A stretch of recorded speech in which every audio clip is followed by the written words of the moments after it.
You're watching Lansdowne, your home for Irish football news and nostalgia.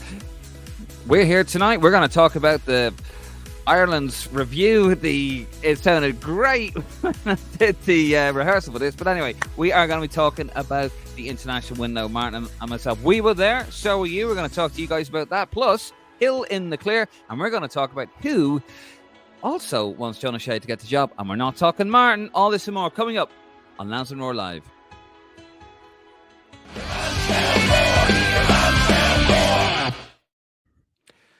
Well, I buggered that up. I don't think they noticed, Martin. Jesus. What was it somebody said to me? That's James said it to me on. But that's the charm of the podcast when you mess up. It's a bit early. We won't use any bad language because the algorithm will kick us off. The YouTube algorithm.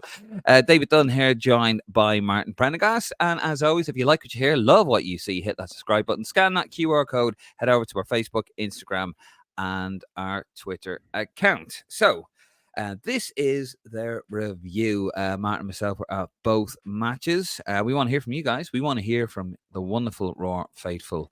Have your say, get involved. We are Irish football's most interactive podcast out there. And we're by the fans, for the fans. Any other euphemism, any other slogan we can throw at you there. Have your say, get involved. Right, Martin, how are you doing? I haven't had you on the podcast for a while, actually. We had a younger thanks, version. We had Stephen Hunt off the bench last night. Fantastic! What a cameo. Well done to Connor. Stepped in ably and very, very knowledgeable. You know, he's definitely in contention for a starting place in the squad going forward. Fair play, brilliant interaction. His knowledge put you to shame, Dave.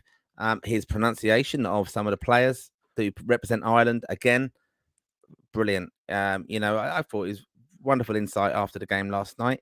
Really enjoyed the show. I caught up with it on my way out from Lansdowne Road, and it was a good international window. I enjoyed it, and I met up with some of the Raw faithful. Must give a shout out to Jason Fitzsimmons. I met him on both games, actually. You did? Really lovely lad. He introduced himself as a member of the Raw faithful, so a big shout out to him.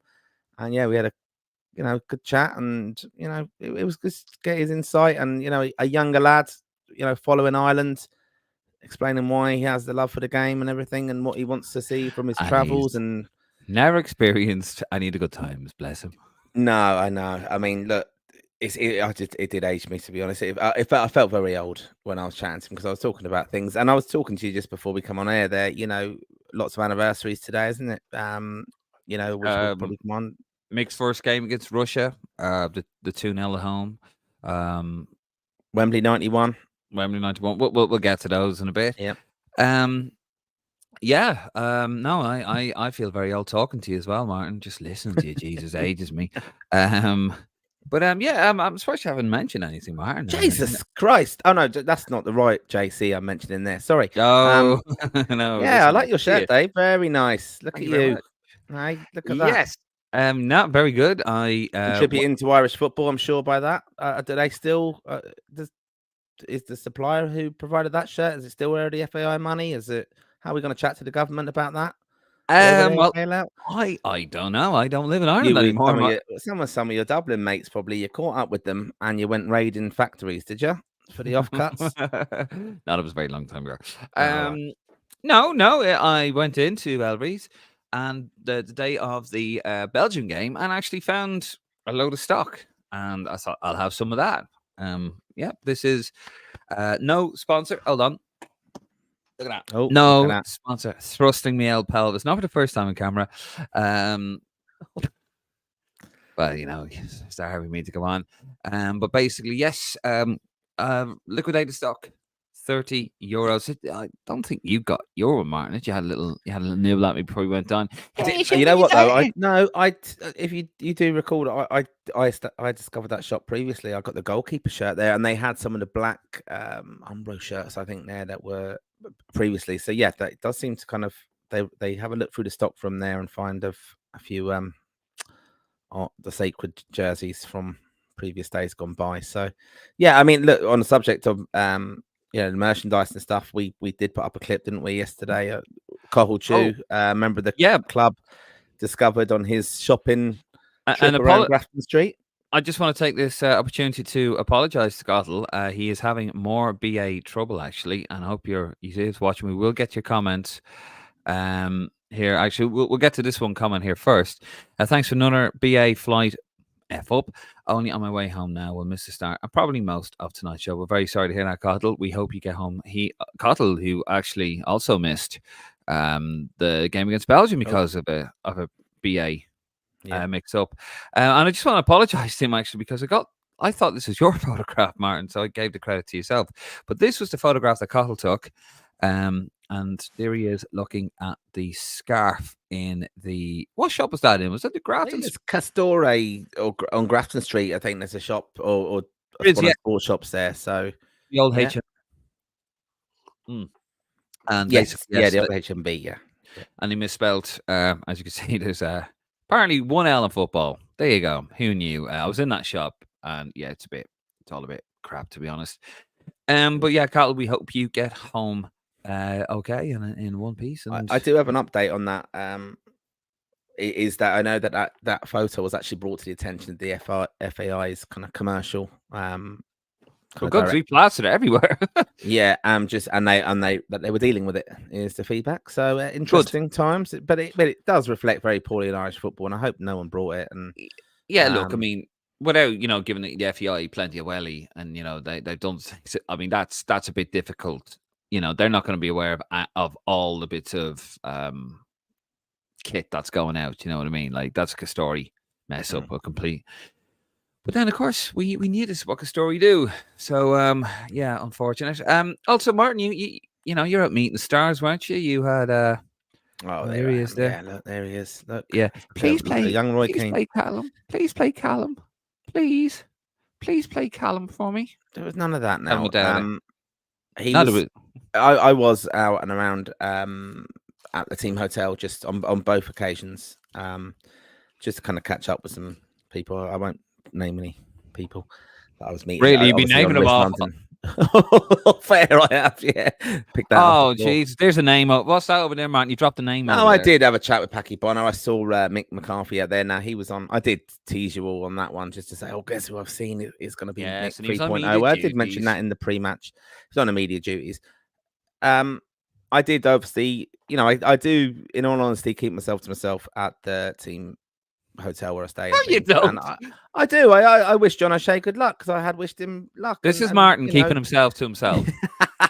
That's the only one. When I'm with Keane, it's a bit different. But anyway, I wish the lads well. Said hello to Seamus. But I was chatting to Packy Bonner about a few things. I had breakfast with Johnathan Hill this morning. I was going to throw the paper in his face just to let him see the front of the back page of the Independent where it said that he was on the ropes, and we'll come on to that, I'm sure. But one thing, like I say hello, then I leave everybody alone. I'm busy enough and things. But sorting tickets, Dave, you missed that one. But I'm actually I do love the way Packy's interaction with the lads is obviously they know him. He's inspirational and a legend of Irish football, of course. But I even see him today now wishing Evan Ferguson all the best and saying like, you got to keep going now, and little motivational words. And I hope it does sink in with some of the players because fantastic figurehead for Irish football, Packy, whether you like it or not.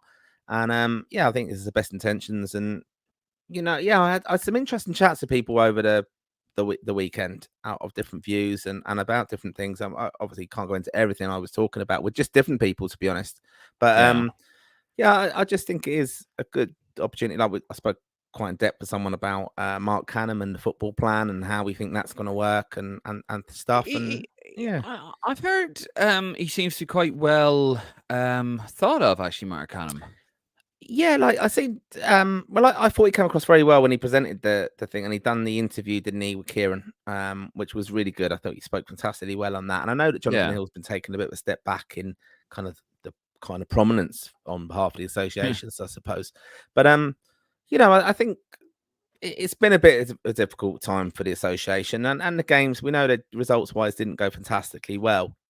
But, I am Mr. Positive, as I always say. And, I think we have to start somewhere with that. We're at a very low ebb in Irish football. And I think there's no point just going, we didn't do this. And, I even I posted on Facebook today my thoughts on the starting lineup and how they got on yesterday, and you know, the kind of perception that John O'Shea he should have been experimental. It wasn't John O'Shea's Well, remit to be experimental in these let's games. get into that. Let's get into that, right? So the 2 games. And by the way, guys, see your comments coming in there. Keep them coming in.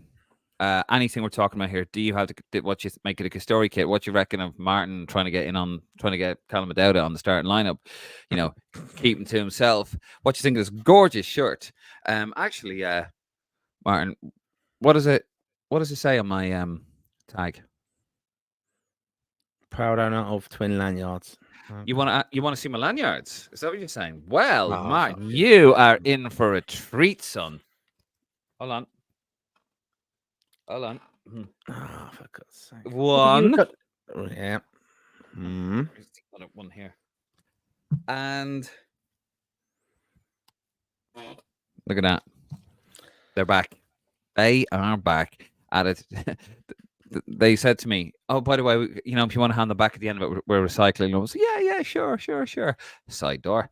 Well, you nearly kicked out, weren't you? Yeah, you're not yet a face up there. You're not a face. No, I created too much. I was the reason why I wanted to keep me. I heard that you were getting kicked out at one stage, and I thought it was McCool howling. Going around being the mascot, but it was McCool, help me, McCool. No, actually, yes, they were going to. They were going to escort me off the premises, Martin, but it was actually for my own safety because the fans were just coming at me, and it's like they were trying to rip the trousers off me and everything, which I was like, fantastic, but I did see. Did you see the photo? Mark Ty and Paul Rowan. Did you see that? I did. How cool was that? It was. Very. I love those. The book that those lads wrote, which I'm in, by the way. Just are you in that book, Martin? No, but the title of the title of the book is me, isn't it? It is you, isn't it? You're going to be the second one that you go after. No. It was great to see those two together. Of course, Mark Ty is now at the Independent, formerly of the Sunday Times, and Paul Rowan still with the Sunday Times. But no, I still haven't met Mark yet. I've spoken to him on Twitter, but no, good lads and fantastic book, Champagne Football. Security. Yes, I did almost get kicked out of the game on yesterday. Jet lag, lad. Sorry, and fucking hell, it was an hour journey. Are you tired here? Martin, when you are this creative, as I am, we're very sensitive souls, writing 2 articles and all that in the program, by the way, worth the €7. Just saying. Yes, basically, it was so funny because when I was doing the preview, that nobody could hear because the microphone was shit. Sorry about that. Basically, I was like, "Oh, your video can't be monetized." I was like, "Oh, okay," because I think the music playing, Oh, right, yeah. which is a problem. We don't really push the preview or the pre-game. And then I see a couple of lads kind of standing outside staring at me. I'm like, go to the toilet, and I come back out. There's like 4 of them.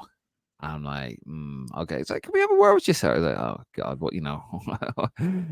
what's happened here? And basically, it was just a mix-up on accreditation. I had the right to be there. It's just, it was just a mix-up accreditation, and the dogs are okay, but I get it. It was all squared, But I was like, are you joking me? Like, match is about to start. Like, anyway, so all fun. Speaking of which, people are in places that shouldn't be, Martin. Oh yeah, Mark was up to say hello, not in the media section. Just want to make it very clear, he was not in the media section. He did have a ticket. He was on the other side of it, but I had loads of tickets. You did I had loads of tickets. Now I have to clarify this. Loads of people didn't claim their tickets from West London, so I went in 320. I was in 508. I was going around meeting some of the members, giving out badges, but I was able to get around, which was useful. So that's why I did pop up and visit you, Dave. You did indeed. And I was like, Martin, look, just you get some trouble. And keep a low profile, and Martin gets a picture taken, and this is what happens. Brilliant. Yeah, I took a photo, and then Yeah. Yeah, I Quite posted in the it screen. onto the big But quite screen big. to get it on the What's quite big on the hashtag That on was the big brilliant. screen? I did it the last time as well. I love that. I And think just Connor. that's a fantastic initiative. I'm going to be a little That bit is very negative good. about something now. I don't know if you're Uh, going to cover up here at we this. go. Charlie O'Leary, brilliant. 100 years birthday, Yeah. coming out on the pitch. What a wonderful reception. Didn't video it, didn't put it on the big screen. That was a big failure there. I'm just going to give some Yeah. positive, hopeful feedback. A lot of lads around me were going, "Oh, where is it then? Where is he then?" Because it was just the stills, and yet he's on the pitch, and people kind of didn't really realize he was pitch side. So it would have been really good to see him on the big screen. But Yeah. fair play, he got a great reception anyway. Picture was from I think it was 2000 when we played Greece. He came on the pitch and got a presentation. I actually have that footage. It's in the And then it was the Lansdowne archive. 88 photo with Ray, wasn't it? Yeah, the famous one. Anyway, we're gonna God, we're 16 minutes into it, but just talk a bit about John O'Shea, and then we're gonna open it up to the Roar faithful. So see those comments coming in, keep them coming in. We are gonna get them. We're gonna be here till the bitter end. So yeah, obviously Belgium look good, look promising. I mentioned we had 3 big chances. 3. What are you laughing at? I'm just reading some of the comments coming through. Sorry. Okay. Yeah, keep them coming in, guys. We will get through them all. But yeah, basically 3 major chances. Obviously lovely football from Smolix, lays on Benny, through ball, knocked down by Big Ev. For Smolix to go through, should have done better. And then there was a chance from Robbie Brady crossing. 3 big chances. One of them should have gone in. 3 completely different areas, like 3 completely different parts of the pitch. Mixing it up, we looked aggressive. We look really good. And then, as I said, we'll need to see what happens against Switzerland. And it was the complete opposite. Didn't look at all as we looked very, very pedestrian. No real, very lethargic, no real impetus, no real aggression, no intensity. And we didn't really do much and basically just stood off. And I have to say, Martin, I wasn't very impressed with John O'Shea on yesterday. I was very impressed with him on Saturday, but I thought yesterday was a real when a team have sat back and watched you and done their homework and how you're going to play, they obviously had done their homework and they adapted. We did have the element of surprise against Belgium, new manager, didn't know what way he was going to set up and couldn't really handle us at times. And then we're playing Switzerland, who had obviously done their homework, had us. I mean, they're so technically pure. It's ridiculous. It's actually embarrassing to us. They just ping the ball around, one touch passes, boom, boom, boom, boom, boom, and we were just kind of, feeding off scraps. It was a bit like watching. It was actually a bit like watching a Brian Kerr team. Funnily enough. So yeah, I have to say I didn't think I read your piece. I mean, good piece, but some of the bits I was like, "Are you joking me?" Like you were happy with the substitutions? No, I can understand the substitutions, is what I said. And I mean, yeah. So just to kind of come back on your original point, and if you're thinking about the contrast from last night's performance to Saturday's, Belgium didn't come there needing to do anything. They use it as a training ground exercise basically, and they played in a certain gear. They were more focused, I think, dare I say it, on the game at Wembley last night. Whereas Switzerland did do their homework. They were excellent for half an hour until we figured it out, basically. And that was my point from my article. If you look at it, I think John O'Shea actually said it as well. We were chasing shadows for the first half an hour of that game. I think that was much to do with really Mr. Ogbene's kind of pressing and presence. So the energy he brings to it, it's also really because Switzerland had done their diligence. Like they had. But you have to adjust and you have to close down spaces. And it was why it looked so impressive, Switzerland popping the ball around, because they weren't actually going anywhere with it in a sense, though. To be fair, they were just switching sides, moving. I mean, the interaction. I felt they did target Seamus Coleman's side, which is mad in a way because Smolix obviously was in front of him, and Smolix I thought was our best player. But maybe they thought that Schmolix was going to be the most attacking threat for us. So, they can expose kind of gaps he might leave or maybe his experience. But, I mean, I'm amazed that Coleman got man of the match, but because he looked very sluggish to start with. He started again slowly, I thought, on Saturday. So I didn't actually think he'd probably be capable of having the 2 games in him. But fair play to him, he has. He shouldn't have played. He brings that experience. I don't think he should have played the 2 games, Martin. Like, what's the point in bringing Festia Baselli?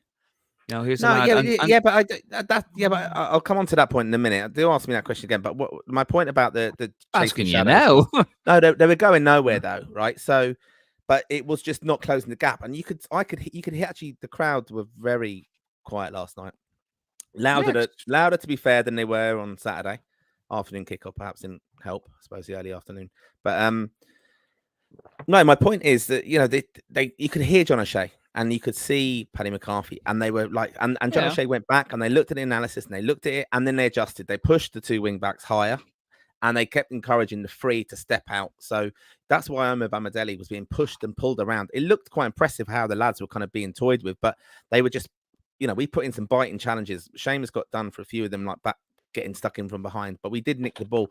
And also Cullen got hold of the game then. They played a little bit deeper. They kind of closed those gaps up and they got into it. And that's where we started nicking the ball. Now, people slag off Cullen, but the work he did is unbelievable. And I I think think I think Jason Knight is a problem in that area because he's in danger of, as I've said in my article, in a I sense, he's in danger of just being a nowhere man. Like where is he going to be best for yeah, us? yeah, he's a bit like John O'Shea himself. Mm. No, I have to say I wasn't impressed at all, really. I say by it. I thought, they touched on it in Virgin Media as well. We were overrun midfield, and I thought they were very reticent to change things up. They had about 5 men in midfield. Switzerland. That's why they were pinging around. Like they were just Yeah. absolutely flooding the midfield.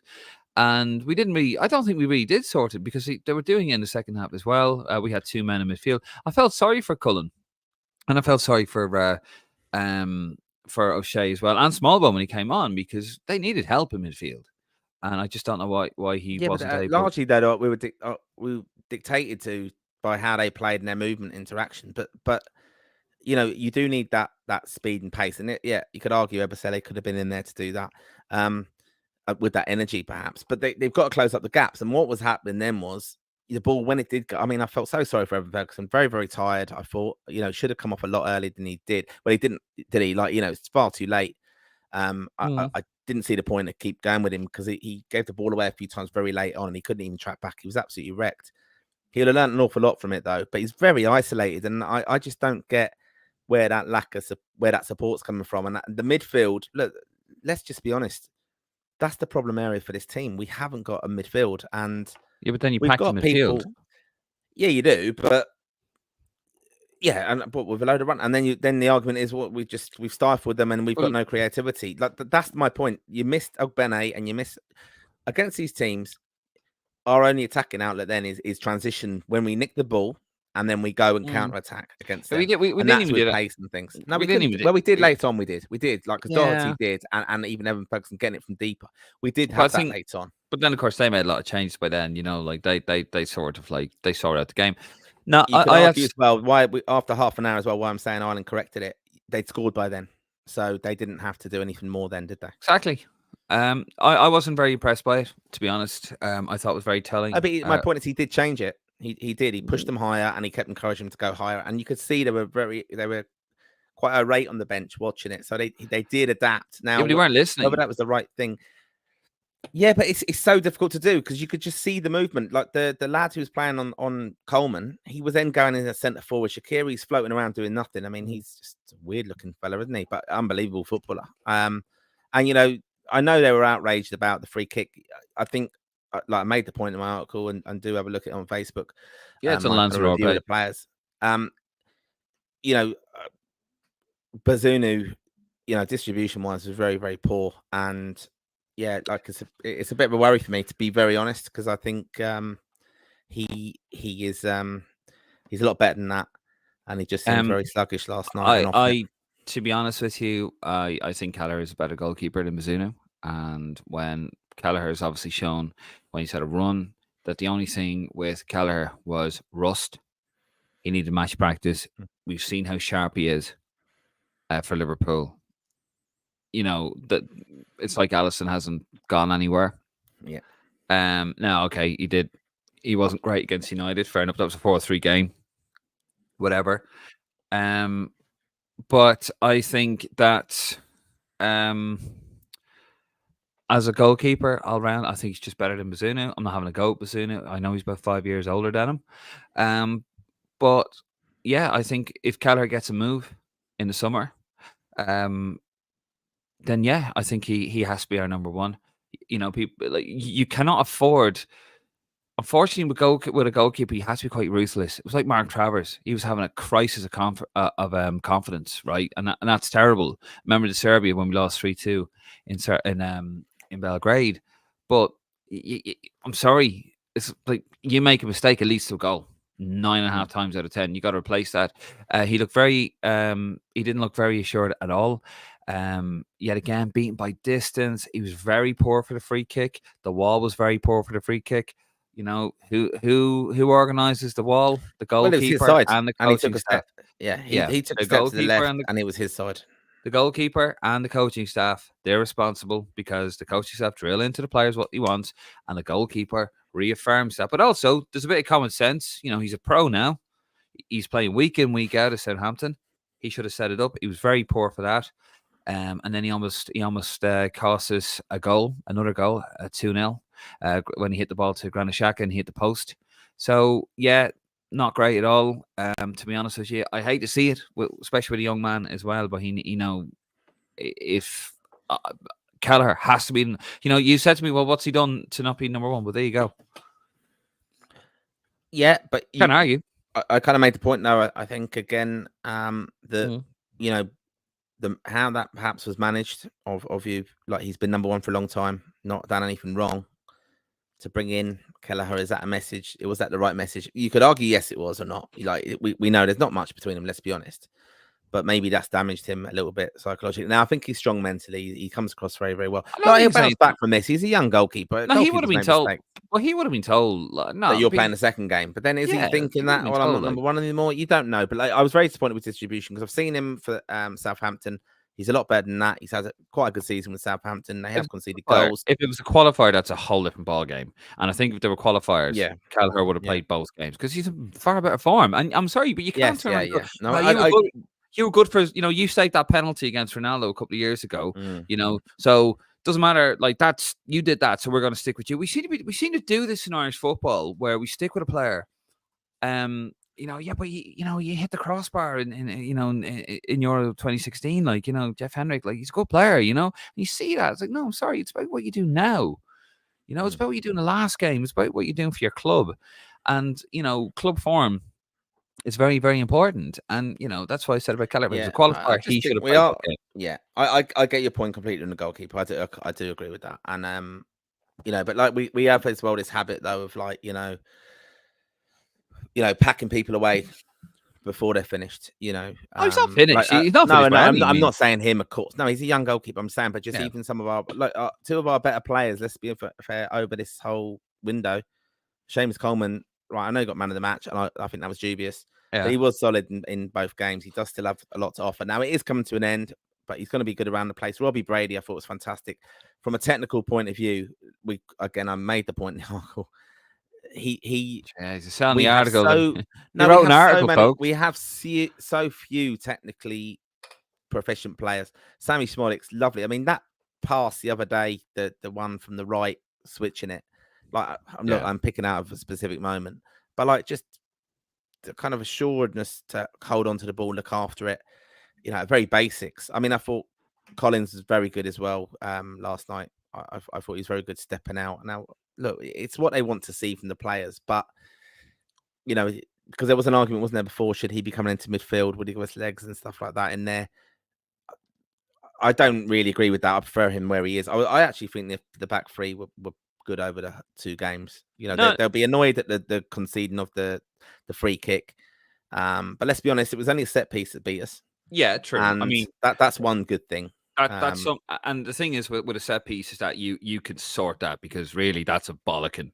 It's like, listen, lads, you know what your jobs are. We've gone through it enough. Well, have they gone through it enough? Obviously, he's only had it for a couple of days, really, hasn't he, John O'Shea? He hasn't had the luxury of taking him away for camp. To be fair to O'Shea, we're seeing a lot of talk there. Like Rio Ferdinand has come out and said that he wants Sean O'Shea to get it. I wonder why. Mates, do you? I mean, there's still a bit. It kind of won't go away, will it? That it's going to be John O'Shea, and the players are coming out and they're saying. Now, I'll tell you this, right? I'd be very I'd be very skeptical of players coming out and saying, "Yeah, we want this guy," They can't because say anything else in a press conference, can they? They sit next to them. They've got can't to give the sound bites of, oh yeah, that we're as really well. happy with this. They're not But going to turn around at I'd the end want of it. I'd want somebody to go in. I think some of these lads being a bit too comfortable. I'd like to see someone go in and kind of not stir it up, but just sort of like get them out of comfort zone a little bit.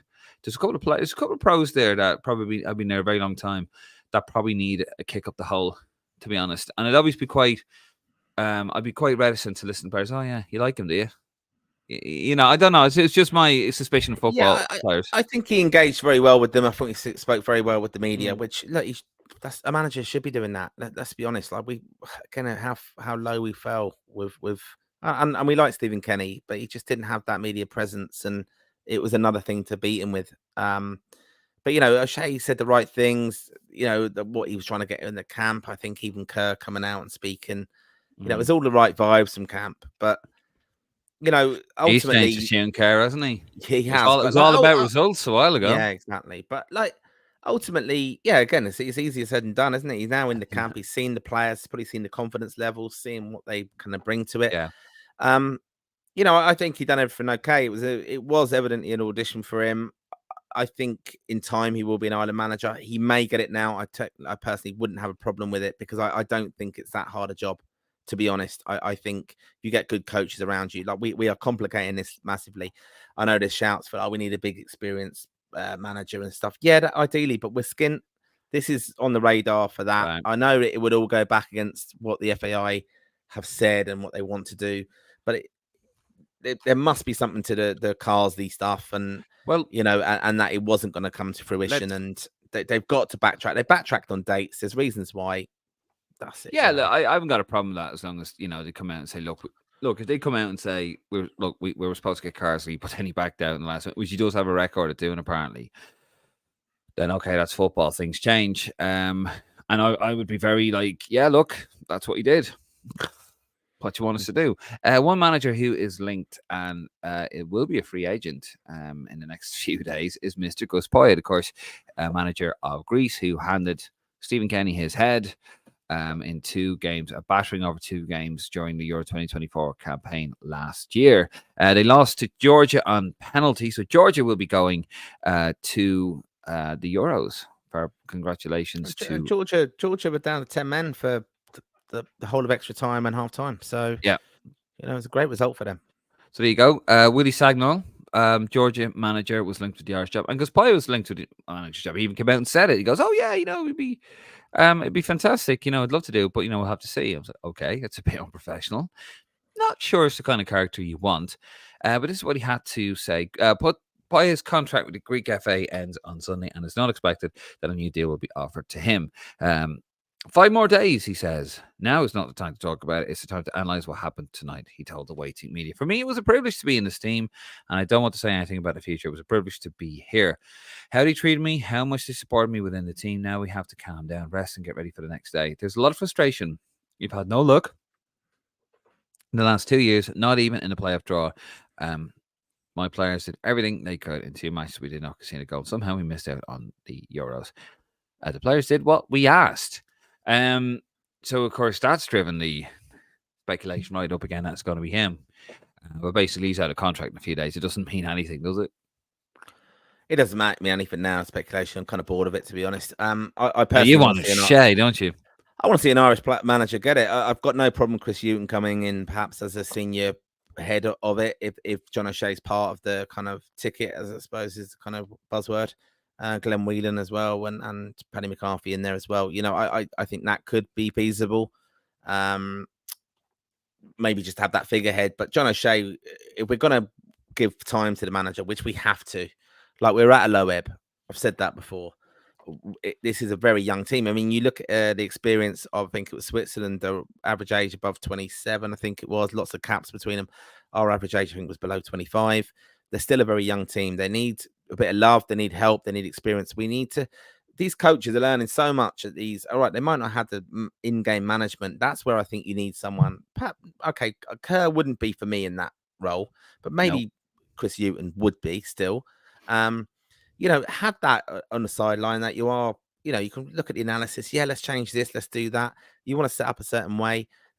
Just have a bit of faith in what we're putting through our kind of coaching pathway in a sense. I know that sounds very FAI speak. It's not. I've got no allegiance to the FAI in regards to that. I haven't come through any kind of FAI courses like that. I just think that's something that I think we have to help promote Irish football, that we've got to endorse that. So I have no problem. I want an Irish coach getting it, manager getting it, and someone familiar with Irish football, because it is unique. You have to be able to get the understanding of the League of Ireland and the intricacies of that. Schoolboy football, have the figurehead kind of doing that messing around, and then have good coaches. And it's not that complicated, because these players are playing week in, week out. They can come in and take tactical input on board. Yeah. And then they've got to adapt to it.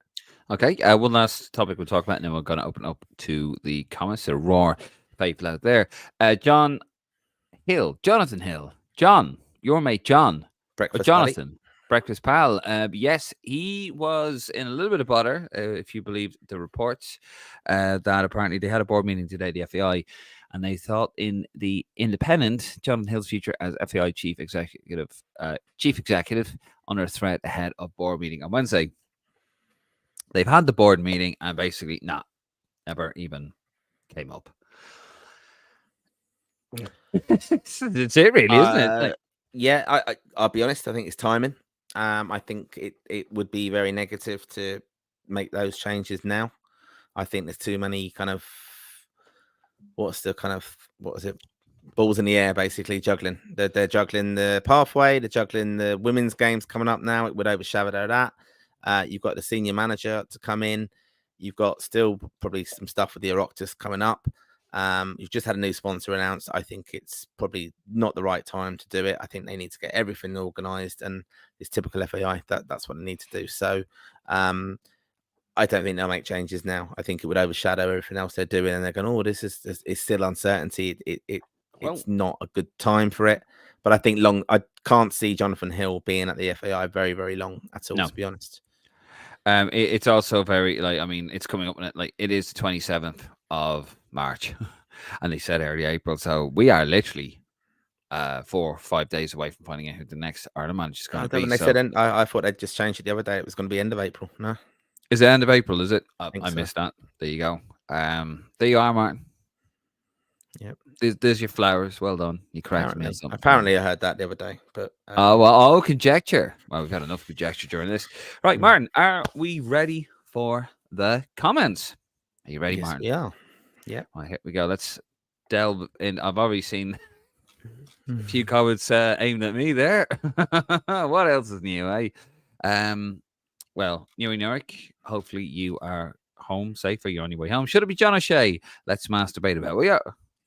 I've done it again. I've done it again, haven't I? Yeah. Well, we've already done that. Well, Martin's certainly done it. New York again. Ori, that scarf. It is definitive proof there is zero quality control of the story. How does it go from design to floor shop without anyone noticing that football is spelled wrong? Absolutely spot on, because it won't just be one. This is what he's talking about for late viewers. It won't just be one. It will be the batch. And it's poor. And hopefully the FAI go in there and kick some arse. But as Martin said earlier on, the FAI are aware of it, and they are having conversations. And I hope they do. Hope they get a discount or to get some money back or something. Cantonus Cat, how are you doing? Roberto Di Matteo has been ruled out by the FAI. Thought for a moment the FAI, in their desperation, had done away with secrecy and were frantically whining and dining him in the Viva. It was a bit strange. A friend of mine, John, if he's watching, my fellow Irishman over here in London, not like you, Martin, he actually is Irish. Sorry. Didn't someone get in trouble today for that kind of comment on, and you took great offence on Twitter saying these names aren't Irish? Didn't that no. And you said a horrible man. You said he's a horrible man. No, not you. No, that was Nick. He was also born in England. No. I said, yeah, take Martin with you. I actually did. I said, can you take Martin? Because somebody responded. I think Rob Pella, Pelly, good man, Rob, by the way, if he's watching. It was lovely to finally meet him and have a chat. But yeah, he's, he went through, somebody went through all the names, like O'Leary and Townsend, and I says, can he, he can keep Prendergast. Something like that, I said. Martin, I've got your back, pal. Don't you Yeah. worry. Oh, it's all a bit of fun. But no. Yeah, it was pure nonsense, pure racist nonsense, actually, from some idiot on Twitter. It's always some 40-something-year-old who can't spell, can barely string two sentences together. No, not me. And basically, yeah. Do you know when I got the bus home from O'Connell Street, bus driver? The bus driver actually got in front of me, got racial abuse by some drunk twat. All right. Not Nice. like, yeah, just not. No, I mean, it's all racial abuse, isn't it? And Yeah, yeah. he's just like, oh, you need to go back to the airport.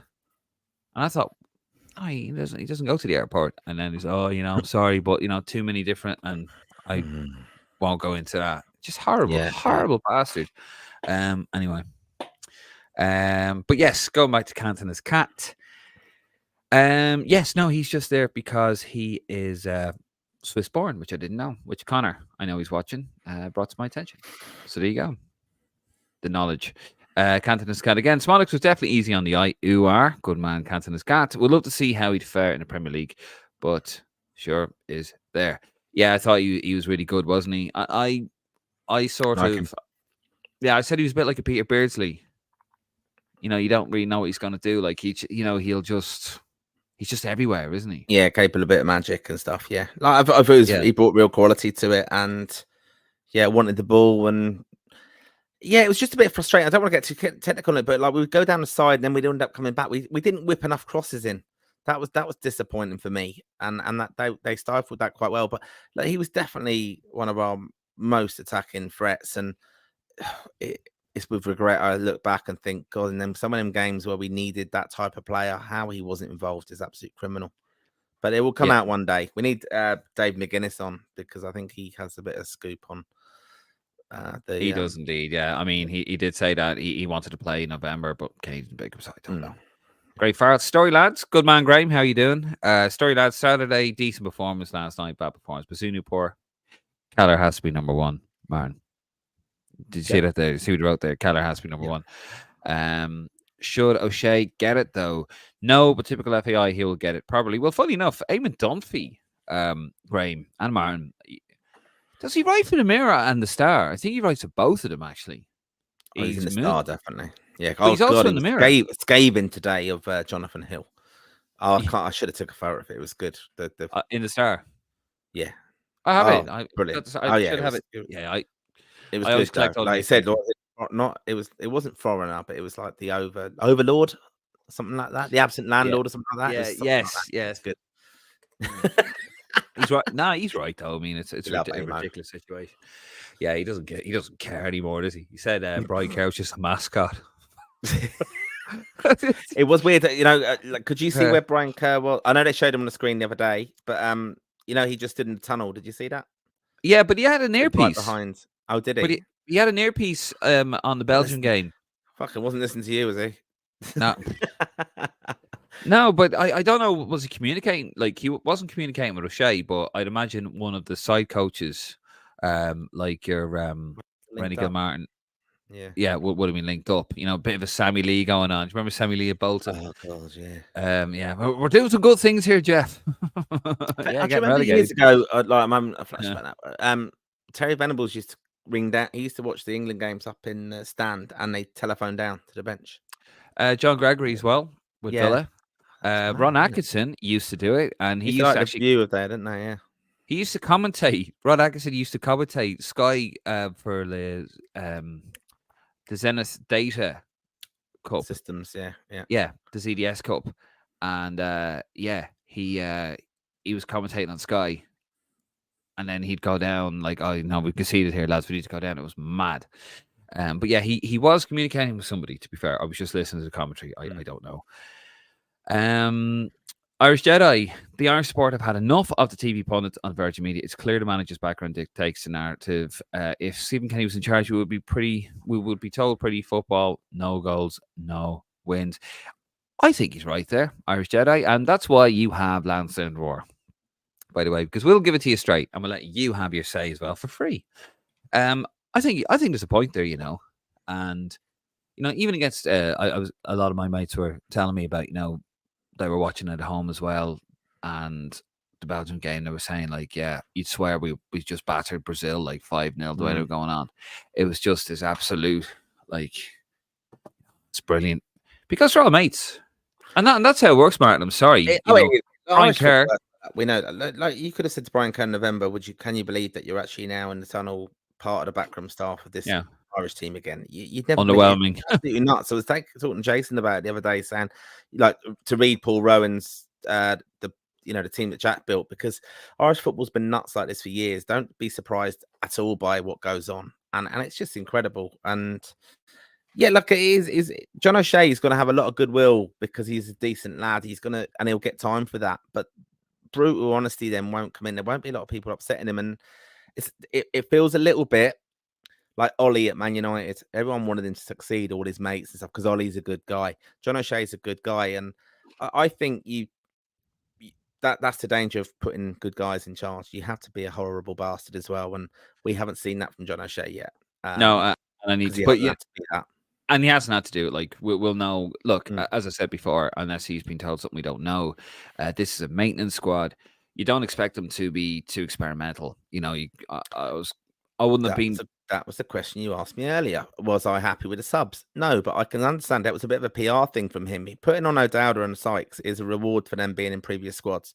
That's what it is. Like it's not his remit to put on. All right, Finn Azaz, he capped him, but it wasn't his remit to put on Jake O'Brien, play Joe Hodges, and anyone else. It wasn't. Yeah, I think the one player probably would feel a bit pissed off over the camp, and you would wonder perhaps what his reaction would be. Obafemi didn't get a look in at all. Yeah, that's not going to go down too well. No, and especially when you're crying out for a goal. Well, you think of the strikers who were out of the squad as well. Bene's injured, and Parrott wasn't there as well. And all of a sudden, we see. I disagree. Robinson wasn't there. Who's the forward who wasn't played? But can I just say though, like playing Coleman for a game because his first game back in a year, yeah. But playing him twice, I don't understand. Playing him twice for 90 minutes, I absolutely do not get. I'm not against Seamus Coleman. In my mind, I think he is a legend. You're being a bit harsh there. Coleman's mustard. Not really. I mean, yeah, but what about wasted? Coleman's mustard, yeah. Okay. That is a good one, to be fair. Yeah, but what about Festy Abasselli? But you got get out of Connor, did you? You didn't get out of Connor last night. No, we had other things. It was a moment. Without you bastard. We had munchies. We did, James Agnew. Thank you very much. He did actually give us munchies. He actually threw in some munchies. Good man. See, James cares about us. Martin, you just shout and give me abuse. Next time I see you, I want a packet of Smarties. Standard. No, but I don't understand Festy Abasselli's exclusion. I don't understand why he didn't get a subs appearance in both games. I don't understand why Jacob Bryan didn't get a subs appearance in either game. I don't understand Michael Obafemi that you said yourself. Great point, by the way. And I think that's actually, Martin, to be fair to you, that has gone completely under the radar. Michael Obafemi, it's not as if we're banging in goals. Do you know what I mean? He needs the love as much as Evan Ferguson. You could say he had to move away, didn't he? He needs a bit of love. That's why I don't. Yeah, and that's why I don't understand. Now that's why I kind of think that he's not being told he's getting it, if he is getting it, because it was very safe, too safe for my liking. Some things I got, but the whole Smolix thing, put it to bed. Seamus Coleman's out for a year. He's showing up again. Yeah, get him in there. Maybe wrong. Maybe write that wrong. Maybe that Kenny. If you see it that way, you get that. But then you've also got to look after the lads that are coming over, that are trying to get into the squad. Like Jake O'Brien, he deserved even 5 minutes or something. Finn Azaz, five minutes in the game against Switzerland. He should have come on much sooner. And actually, we looked a lot better. Lively. Yeah, he did. So that's why I think now, if he's been told, and if we hear, well, yeah, I was told that, and that's just and they're the sort of substitutions he's making, I'd be very worried. Very worried indeed. I'd like to think if he does get it, John O'Shea, we don't know if he will or not, genuinely. And he was like, well, no, I was told after the 2 games. Then, okay, we'll still have, we'll have to see kind of moment. But anyway, we'll move it on. Cantona's Cats, much difference between your Burnleys and your Blackburns, really? Finally, I'm delighted for John O'Shea to have got his chance to manage Ireland. He has dressed very similar to Kenny too. He did look suave. But, the whole Smolix thing, put it to bed. Seamus Coleman's out for a year. He's showing up again. Yeah, get him in there. Maybe wrong. Maybe write that wrong. Maybe that Kenny. If you see it that way, I must say about O'Shea, he looks the manager. He does look like a manager, and he Yeah. does act like a manager. I will give him that. He doesn't look like somebody in Phoenix Park, as I said before. Irish Jedi again, lads. Even if the FAI have messed up the process, would you be getting on the phone first thing tomorrow morning to Gus Poyet based on what you have seen? No, because it just went out to a Georgian team who were down to 10 men. No. And the way he conducts himself, there are certain aspects of, when we saw the Greece team, they were aggressive, they were nasty, something that we completely need. We just weren't with Lambs to the slaughter when we played Greece twice. But no, I think he brings too much baggage, to be fair, and he always falls out the club. Have you ever noticed that, man? He always falls out where he is. Graham Farrell was my birthday yesterday. Happy birthday, Graham. And they couldn't even get me a win, bastards. Are you happy, Martin? Are you happy now? To John O'Shea. Happy birthday to you, Craig. We hope you had a good one. Well, didn't win. Daniel Granhan. Have we ever seen such a long wait for a manager in our history? Also, how very few big names managers we can get. Our best possible pick is currently Gus Poyet and John O'Shea. Yeah, I have never known a manager that the FAI, Martin, in recent times, I've never known them to have an interim manager. I've known them to have an under 21s manager when there was a friendly or the end of a campaign when a manager's gone, i.e. Steve Staunton, and Mick McCarthy in 2002 when Don Gibbons took over twice, and Noel King. Noel King, yeah. Noel King, give him the job. Noel the King. But I've never known an interim manager. I think John O'Shea is like probably he's not the first interim manager. Is Alan Kelly senior? I think he might have been, yeah. I think he was an interim manager. Roar Faithful, that's one for you. I could Wikipedia, but doing a show. Irish Jedi, and also just on your point there, yes, Daniel. I mean, that's kind of where Irish football is at the moment, and I don't think the two matches really did much to improve that, to be honest. Irish Jedi, Brian Kerr was brought in as technical advisor and gave several interviews criticising the previous regime. Would like to have seen him analyse the Swiss first half in the studio. Yep, and I think you're absolutely spot on, Irish Jedi. I think it just goes to show you how fickle some people are. And Brian Kerr, I like Brian Kerr, great underage manager, very, very poor senior manager. I don't want anyone to bring up the record because he never did it against any teams of importance, never did it in the competitive matches. But yeah, very bitter towards Kenny. I never quite understood it from the beginning. He was. Oh, we get more comments from the beginning. No. I'm listening to you because you don't like Brian Kerr. Well, I just, I'll go with David Dunphy on this one. People reckon he shouldn't have been fired. He should have been fired. Now he should have been treated better, but yeah, he wasn't up to it. Anyway, no, I just why it distracted me a little bit there. Right, we are behind. We're in the rankings. Ireland, this is now. Yeah, Ireland are 60. Oh, where are we? We're 62, but we're behind like Burkina Faso. I couldn't even point it out on the map. 61. We're below them. That's mental. How's that happened? Because we're 60... I know the rankings are shite, but that's... Yeah, we're 62nd. It's not our lowest ranking. We were 70th under Martin O'Neill. That was our worst ever. What's the highest? Were we 8? Were we sixth? Sixth. 92 when the rankings came out in 1992. December 31st, 1992, we were 6th. So there you go. Probably would have been first. No, not first, but we probably would have been like top 4 if it had been released a little bit sooner. Remember Jack's first couple of years.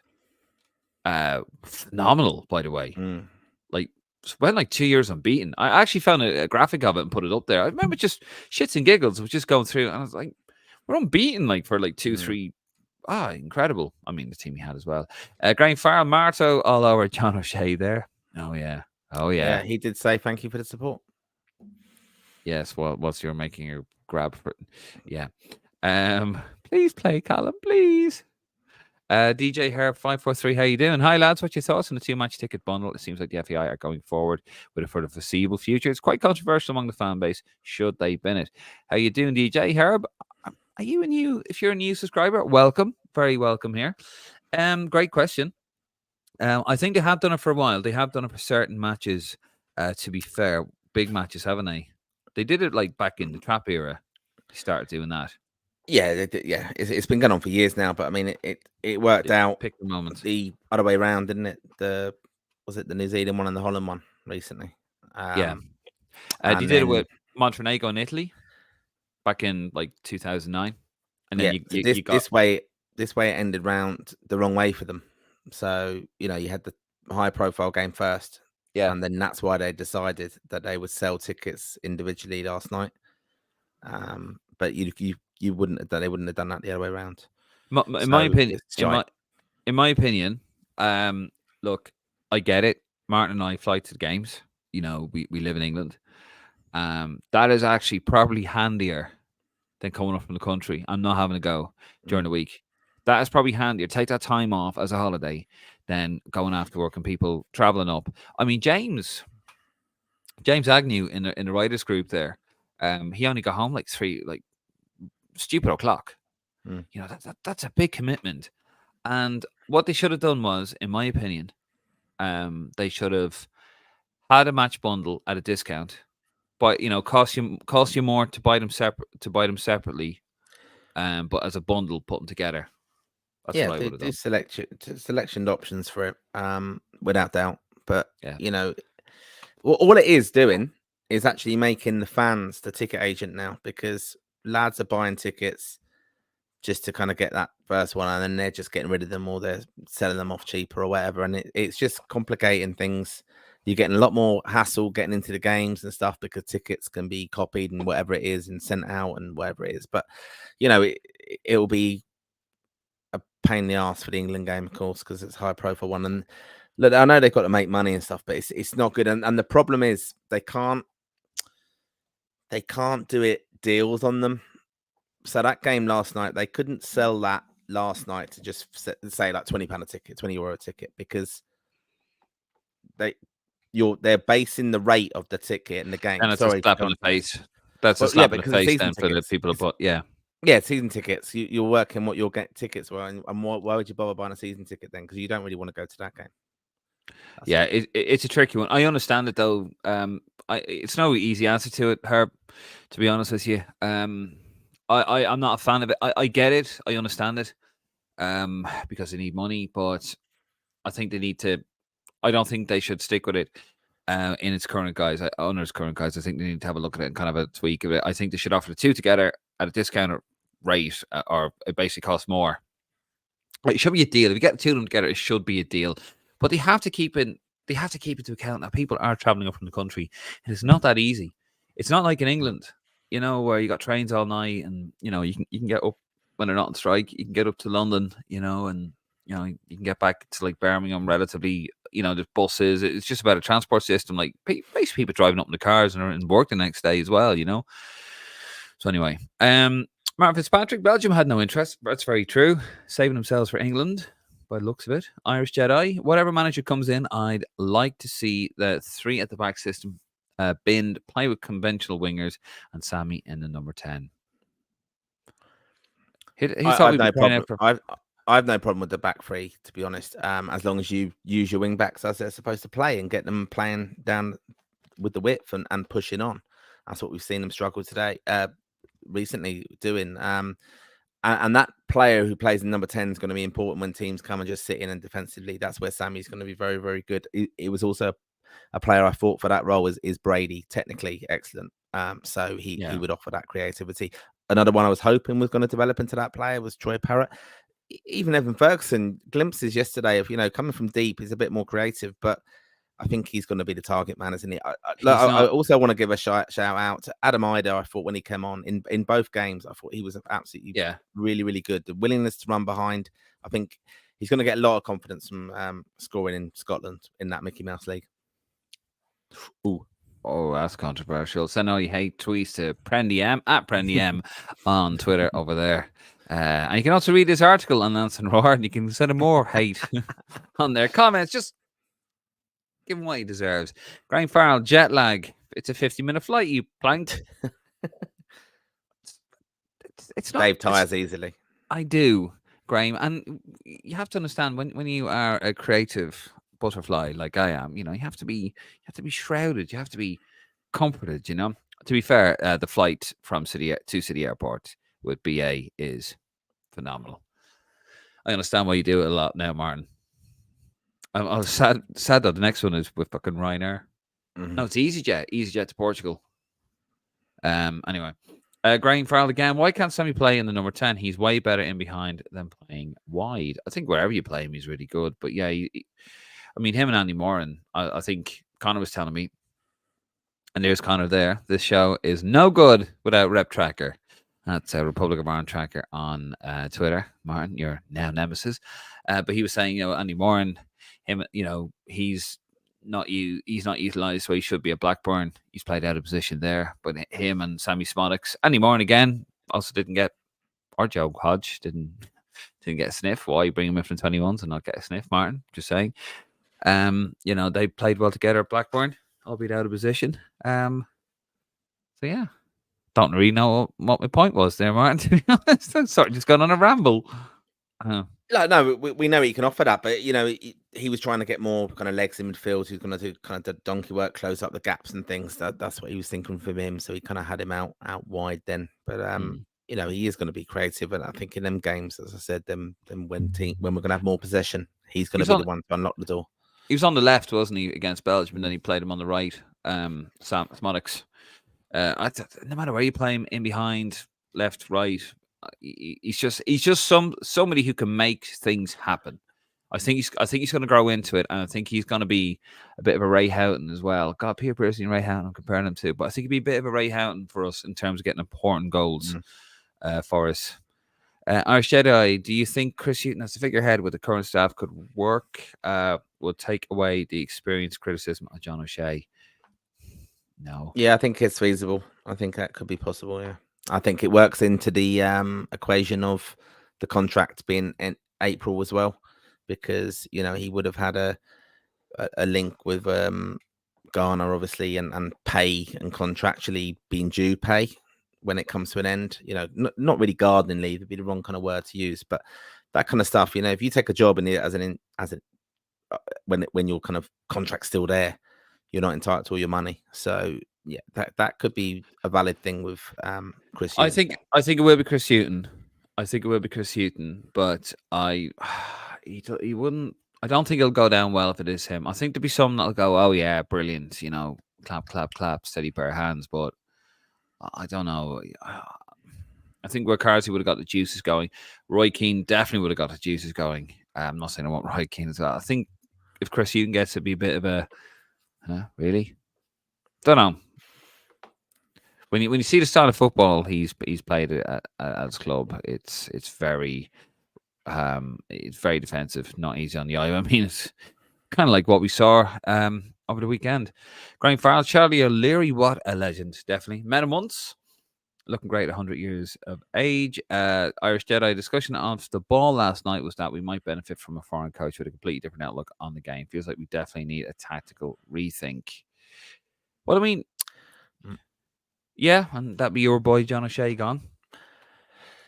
No, yeah, I don't agree with that. I think this thing of the pathway stands out with me on that argument, because I think they've got to have faith in what the Irish model is and what that Irish coaches can deliver. And we've been down the trap route in the past, and yeah, it got us to a certain kind of thing. But we're kind of revolutionising Irish football now, and how we're trying to develop players. So it's going to take a lot of time. It's going to take money. We can argue all day about the facilities and things like that, but that's what they've got to put into place there. And I was actually talking to someone last night, and he said it's just a shame that JP McManus is more into horse racing and Limerick hurling than football, basically. Yeah, 100%.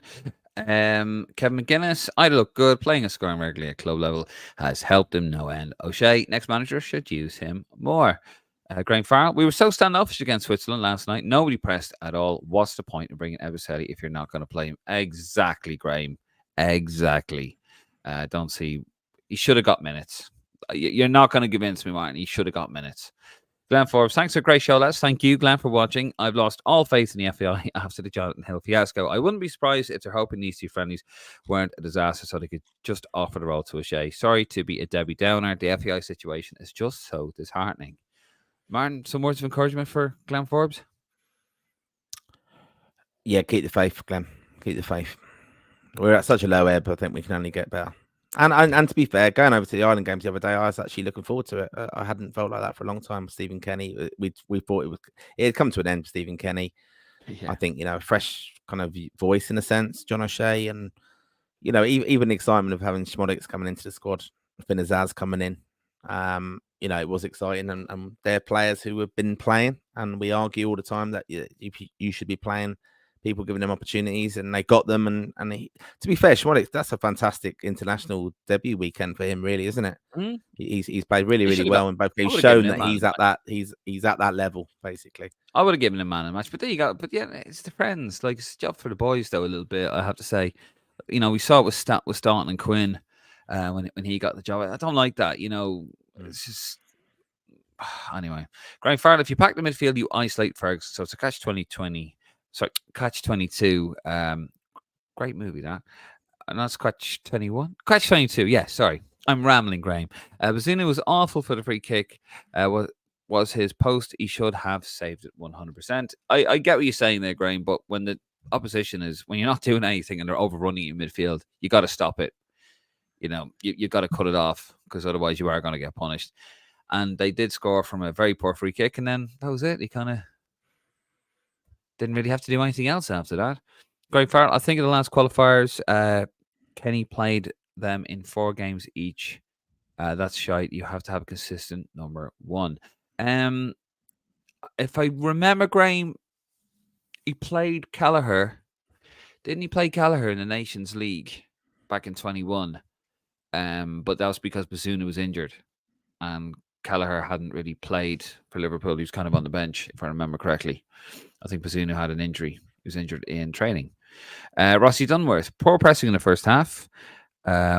Desperately need a midfielder who can bring a bit of creativity to the team. Our only attack is crossing it in for a hopeful header. Every player is like a deer in headlights when they manage to get a ball at the feet in the box. That just seems to be something, doesn't it? Like, we do, you see how different Switzerland are when on the ball. It's just like ping, ping, ping, ping, ping. And we just freeze up, and it just looks so unnatural, doesn't it? Look, I don't know what John O'Shea can do about that. To be fair, isn't it? It's technical, yeah, basically. And we didn't get it in the box enough. I didn't think. Mixing up's all right, but we never really, like, we went long, didn't we? And we got the knockdown to Schmodix on the weekend. We didn't do enough of that last night. We never really went long and saw what Evan offers with that. I mean, do you think run behind? Do you think with some of the players that they were just kind of worried about the weekend? Don't get injured for your clubs. No, I don't think so. No, I don't think that really comes into professional footballers' mind now. But really, one thing that really frustrates me, right, is in the game. If we were in 85th minute 1-0 down and we got a free kick on the halfway line, we would all be going up, and you'd be pushing up, wouldn't you, to try and put it into the box and play to your strengths and have Collins up there. When it's 25 minutes, we don't do that.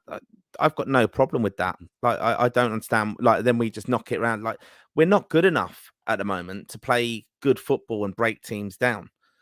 Yeah. So I don't see why we try. Like, I don't see why we don't put them under pressure. I know it's very cliched, but I don't see why we don't look for that. Like, at times we would do it in the 85th minute. I don't see what the point of not.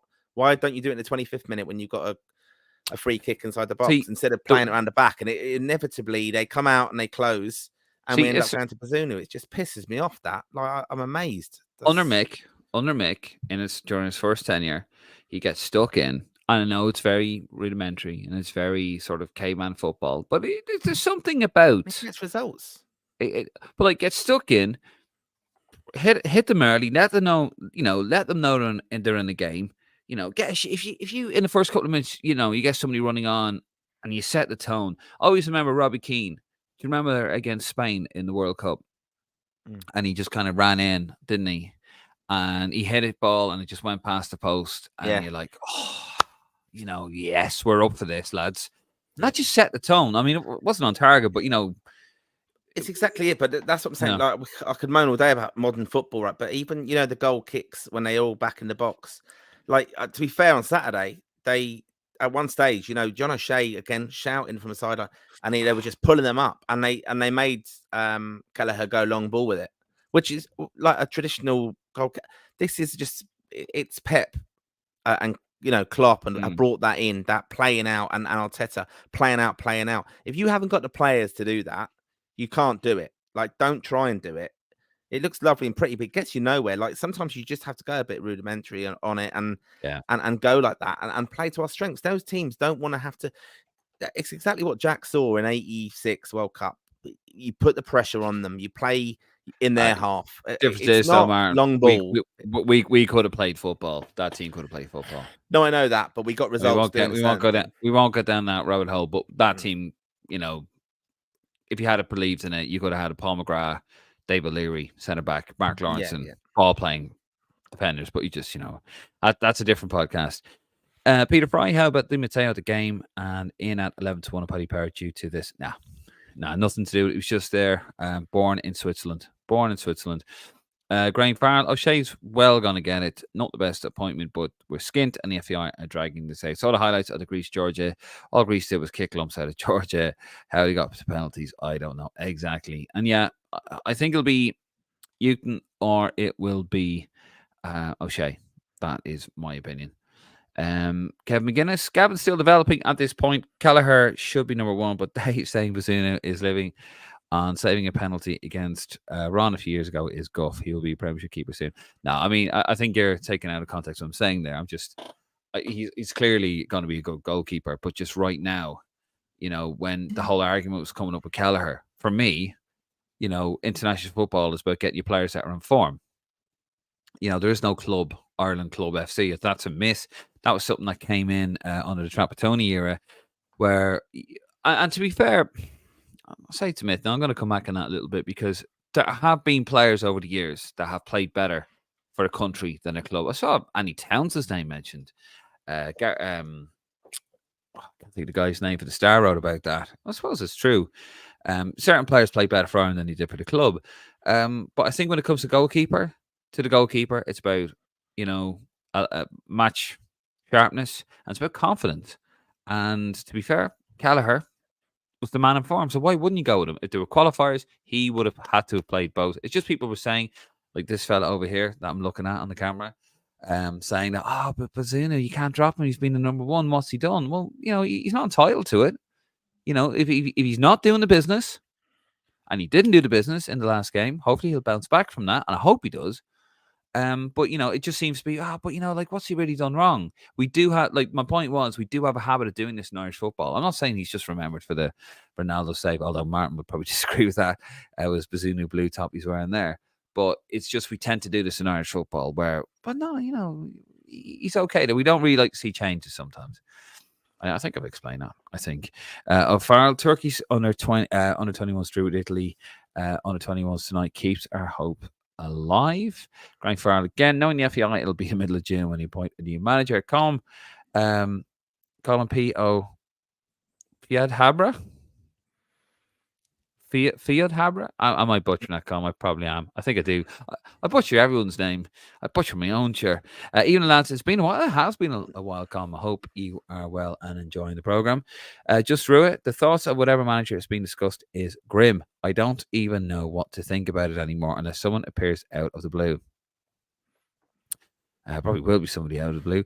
John Murphy, I think we should play Scales or O'Shea as an inverted left back, which in transition becomes a back three with Collins and Amabamidele, which allows Doherty to bomb on while playing an extra midfielder. That's an interesting one. All this tactical kind of movement and stuff. They're professional footballers. They can adapt, and in game can adapt as well. That's the thing. So all these things, they obviously have a formation in transition, like so where they're attacking, and then how they all sit in and stuff. Like at times. Even just because he was taking set pieces, you could just see like Robbie Brady being on the right hand side of the pitch, and he just slotted in. And then when the game resets, the ball goes dead. Then he's kind of trotting back over. They're professional footballers at the end of the day. They know what they're doing, and they can kind of cope in a way. Like it's a small little margin sometimes, though. You can get exposed on that. Just Yeah. one person kind of being moved around like a chess piece in that position where he's unfamiliar, and the ball comes at a certain angle and he makes a mistake. I'm kind of thinking even Josh Cullen mistake against France. Just that ball came out and it got nicked off him, and the long shot. It's just that kind of little intricacies that can be the fine margins in football. But yeah, look, they should be able to adapt tactically. As you said, professional footballers. And Nick always said it as well. Like, it doesn't take a lot to get professional footballers to pass the ball around in No, space. complicated. Yeah. Call him again. I always thought Keller had a bit more about him, but Basuna is a good backup. I agree with that. He is a good backup. Robert Maher, Gus Poyet, contract up now. He is 4 days now. 4 days. Just through under 21s and a good chance with Italy drawing to a last minute equaliser to Turkey. Under 21s more exciting than the seniors at the moment. The team against San Marino was a very good line out. Yeah, San Marino, though, let's be honest. I mean, that's 7-0 and they look lively and stuff. I think Sinclair Armstrong's certainly someone I think I'd like to see in the senior squad in June. And Bosun Lowell, I think Connor said it last night, didn't he, as well? Yep. I would fast track him in June for those two friendlies and see what he's about, because it's a problem position, that midfield. I want to see Finazaz getting more time in there in June as well. And of course, Sammy Schmodic's getting more time, probably in that number 10 role. I'm going to put it out there now. What was it? 27th of March, 2024. Sammy Schmodic's first goal against Hungary. There you go. Get your money on now. There you go. Graham Farrell, Sky wasn't around during the ZDS Cup. Yeah, it was. It was. It was around. Sky was around in '89. Yes, starting in '89. Yeah. Sky Sports in '91. Chelsea, Forest, and Oldham used to always take the Zenith Data System Cup. Yeah, quite that's seriously. That's why Keane didn't make his debut for ages. Hold on, ZDS Cup. Yep. It went up to 1992. There you go, Graham. Yeah, maybe the confusion there is the Premier League started in 90. Oh, are you one of those, Graham? Are you? Football didn't exist till 1992. Is that what it is? Is it? Colm says you're. I jest, Graham. I jest. Colm, you're anti-Coleman, Dave. Be honest. No, I'm just pro. Oh, I think Coleman's a great player. I think when he was a great player. Definitely on the decline. No. I mean, like Seamus Coleman now for our regular listeners is the new Robbie Brady. No,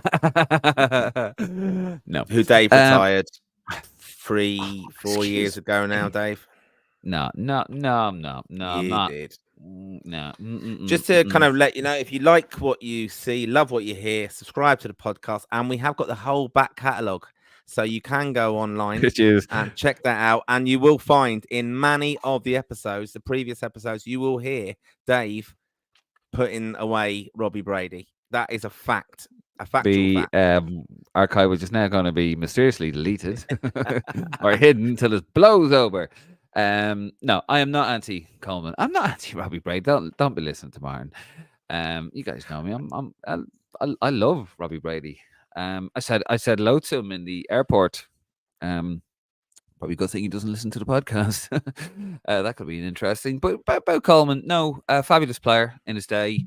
Just as he was reaching that, I thought he was getting to the stage of almost being world class. Genuinely phenomenal under O'Neill around the 16-17 period. I thought he was brilliant. And just as he looked like he was going to get a move to like a tippy top club, like a top 3 or top 4 Premier League side, probably the best fullback in the Premier League for a couple of years.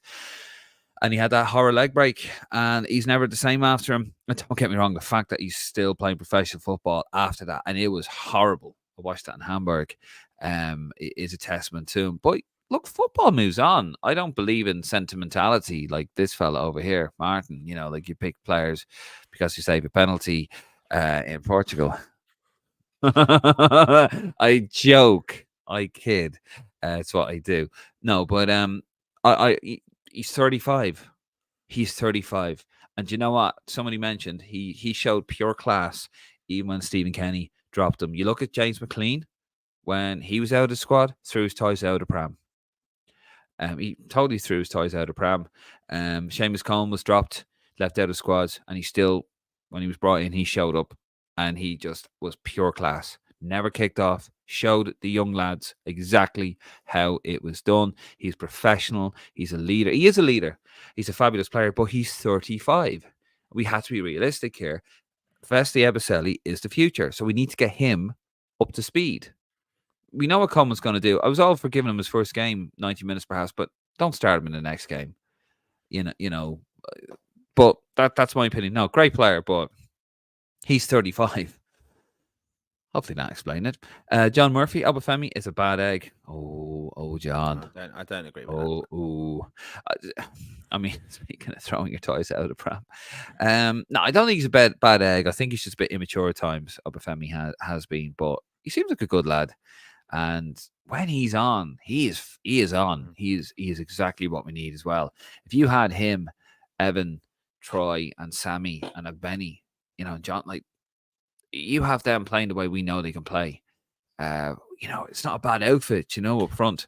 Yeah, I think he's not technically good enough, though. I think that's the only thing with Obafemi. The way we want to play, and you got the pace alongside. I don't think he can do the job of Ogbene and Mikey Johnson. I think he's more of a power player up front, and we're not really playing that way now. We want that figurehead of Adam Ida or Ferguson, who's going to hold the ball up, or and give us a bit more.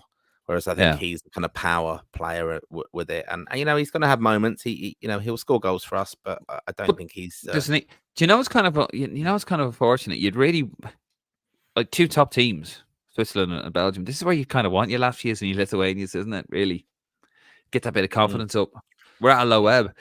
I know they were going on about we don't really, we need to play in the top teams. Yeah, when you're flying, we're not flying. We're not even starting. We're on the runway. Do you know what I mean? In fact, we're sitting up. We're at passport control.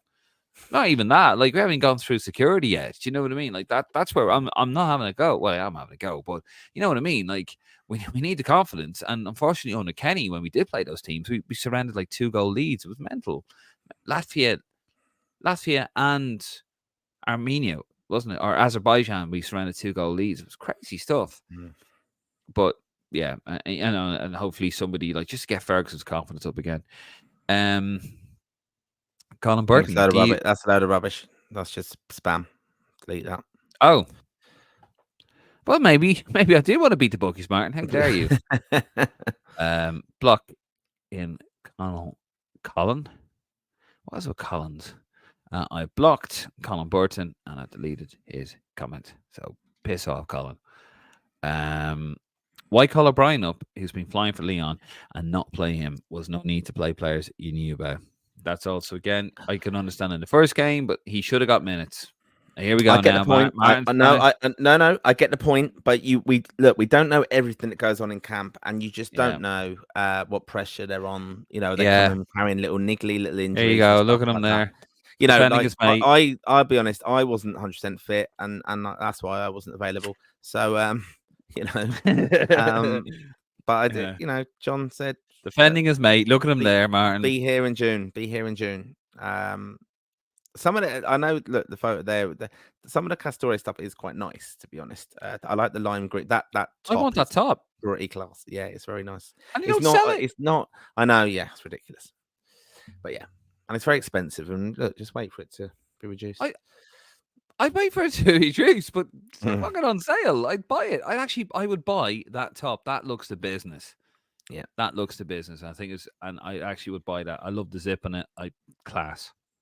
And I love, actually, I've seen that crest looks like it's kind of plastic. It looks really, probably fall apart after the first wash, but still, pure class. I have lost. Do you remember you used to have the Mick McCarthy photo on your desk? I'm going to print that one. And for your desk, the one of me and John. One of you and John, yeah. I call him. Josh. Shazy. Okay. Great. Sorry, I lost my bearings there, but we're back here again. Graham Farrell, Noel King. I'd rather Don King. how dare you? Don't I will not sit here and listen to you besmirch the goddamn good name of Noel King. Fabulous manager. I work for the FAI. Remember that? Mm. Oh I, God, I yeah. actually I actually do work for the FAI. I write Yeah. an article, so technically I'm on a. Did you read my articles, Martin? Let's You talk know about what? me. I didn't. I have to get the match program from yesterday. And just on subject of, I told you this outside. They were because of the quality of the articles. They did a very good deal yesterday. They Yeah. were selling both match programs, obviously from Saturday and then last night's for a tenner, which was a €4 discount. Because they're €7 They were each, the which I don't unsigned think version, they Martin. can't be €7. That's madness. But no, I have to pick up last night's. I didn't get one because you know. Well, you've only got what did you have last night? 35,000 was it in the stadium? You've only got 35,000 fans there. Why would you sell programs inside the stadium? It doesn't make sense, does it? Fucking clueless. They only have them on sale outside, as far as I could see. Yeah, Correct me if that's. I'm wrong, but that's fucking useless. I didn't see them. Now that's a major problem there. You got to sell the programs outside. Sorry, inside, outside. Sell them. They do sell them very early now, which I like. They have them out there. Had those young lads out there earning their money. Yeah, And I bought a couple on the way in as well because I like to you give could some to have my nephews. that with that kind of level of crowd. Even if you went and gave someone a box of programs and they walked up and down the aisles a little bit like at a American sports where they love doing that, don't they? But you sell a load of them. What? Apparently they just go and pulp them. They don't even. But you know what you do? You Well, put them I'm just if annoyed with it now. if you have That's a club shite. shop. If you have a club shop, you keep them, Mm. and then you like when I used to go to the Liverpool shop, um, in in in the city centre, they used to have programs throughout the whole campaign. You used to go and if you missed one, you could go and get one. Yeah, Why yeah. not just things like It's that? it's ridiculous. No, Yeah, no, like you it's discount another them. thing they get wrong, but they don't seem to listen. And I, no. albeit they did the little deal and stuff. But no, I did. I thought it was your program, your one the other day, your insight was very, very good. Thank you. Yeah, it's on the first one was about the match today, the England game, the 1-1, and then the one after that was the 4-0 in Cyprus. Yeah, the one where Roy Keane was absolutely phenomenal, Yeah. to be fair. But anyway, I must see though if I can get that. I must be able to get it, mustn't you? You must be able to. That was it. Like so, that's your. I'm just going to hold up the program. There. That's your meet your men's national team staff. That was a good yes, little page in it. I can't see you there, Dave. You're not in that little bit now. But your program was good. I thought your article was very good. page 19. Connors is very good. No. Oh, Page Adams. 19. Oh, Adam. I like Adams' thing on Joe Hodge. That was interesting as well. It was good. Adam's a good lad as well. Give him a shout out. Wasn't Mick Megan an interim manager till Giles got it permanently, Martin? Yes, he Put the was. program down now, please. Concentrate. We got a podcast to do. He wasn't he? Was Mick Megan the first he was the first manager post Big Five. Yeah. I believe he was. There used to be a panel that used to pick him. Now it's Virgin Media. Daniel Mullen, I don't think Kerr thought Kenny should have got the job in the first place. Yeah, probably still, I reckon Brian Kerr is a bit like your man, in Father Ted. Sack me. I made the FAI. Yeah, very, very much. Yeah. Mark Fitzpatrick, remember Stan? Probably alluding to, I don't think John O'Shea could be as bad as Stan, even though Stan had a much better side. Difference with Stan.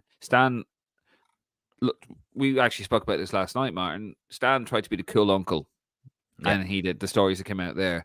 I think John O'Shea is a bit more like a father figure. Now we need to see more.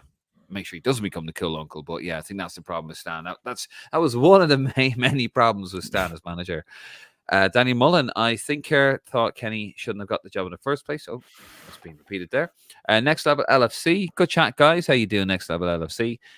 Good to have a bit of support here. I thought Collins came out the best of the bunch over the last two games. Needed more experienced manager. Who's that going to be? I'm not too sure, to be honest, at this stage. I think it's going to be Chris Hughton. I don't want Chris Hughton, but I think it's going to be Chris Hughton. And if it is Chris Hughton, I will support him. Of course, any manager who gets it, even if it's Gus Poyet. You think it's going to be a shame, Martin, don't you? Yeah. There you go.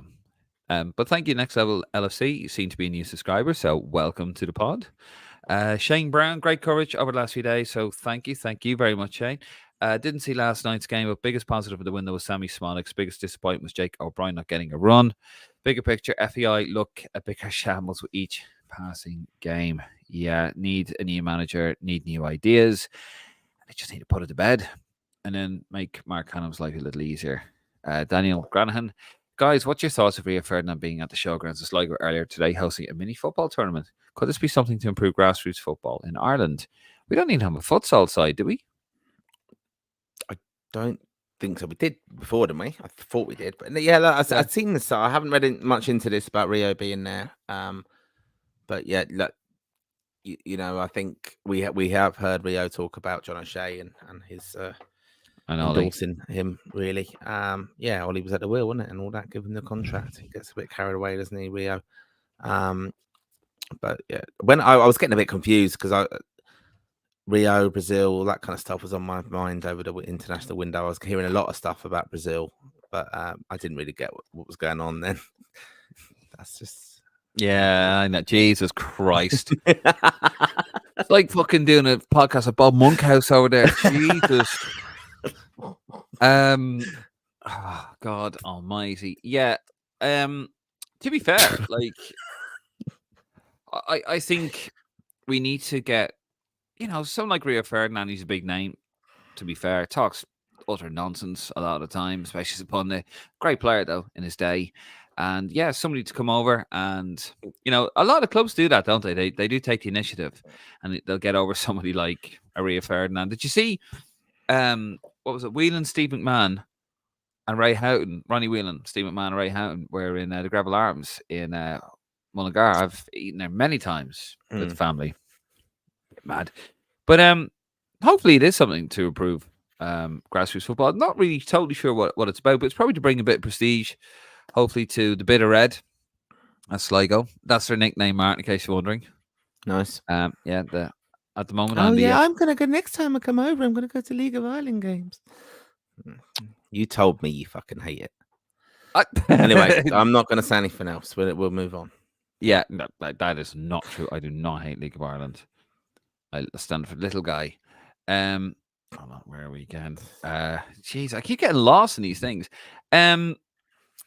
Yeah, actually, I have been to a League of Ireland match. Have you ever been to a League of Ireland match, Martin? Yes, I have. Yeah. What, Enfield Town?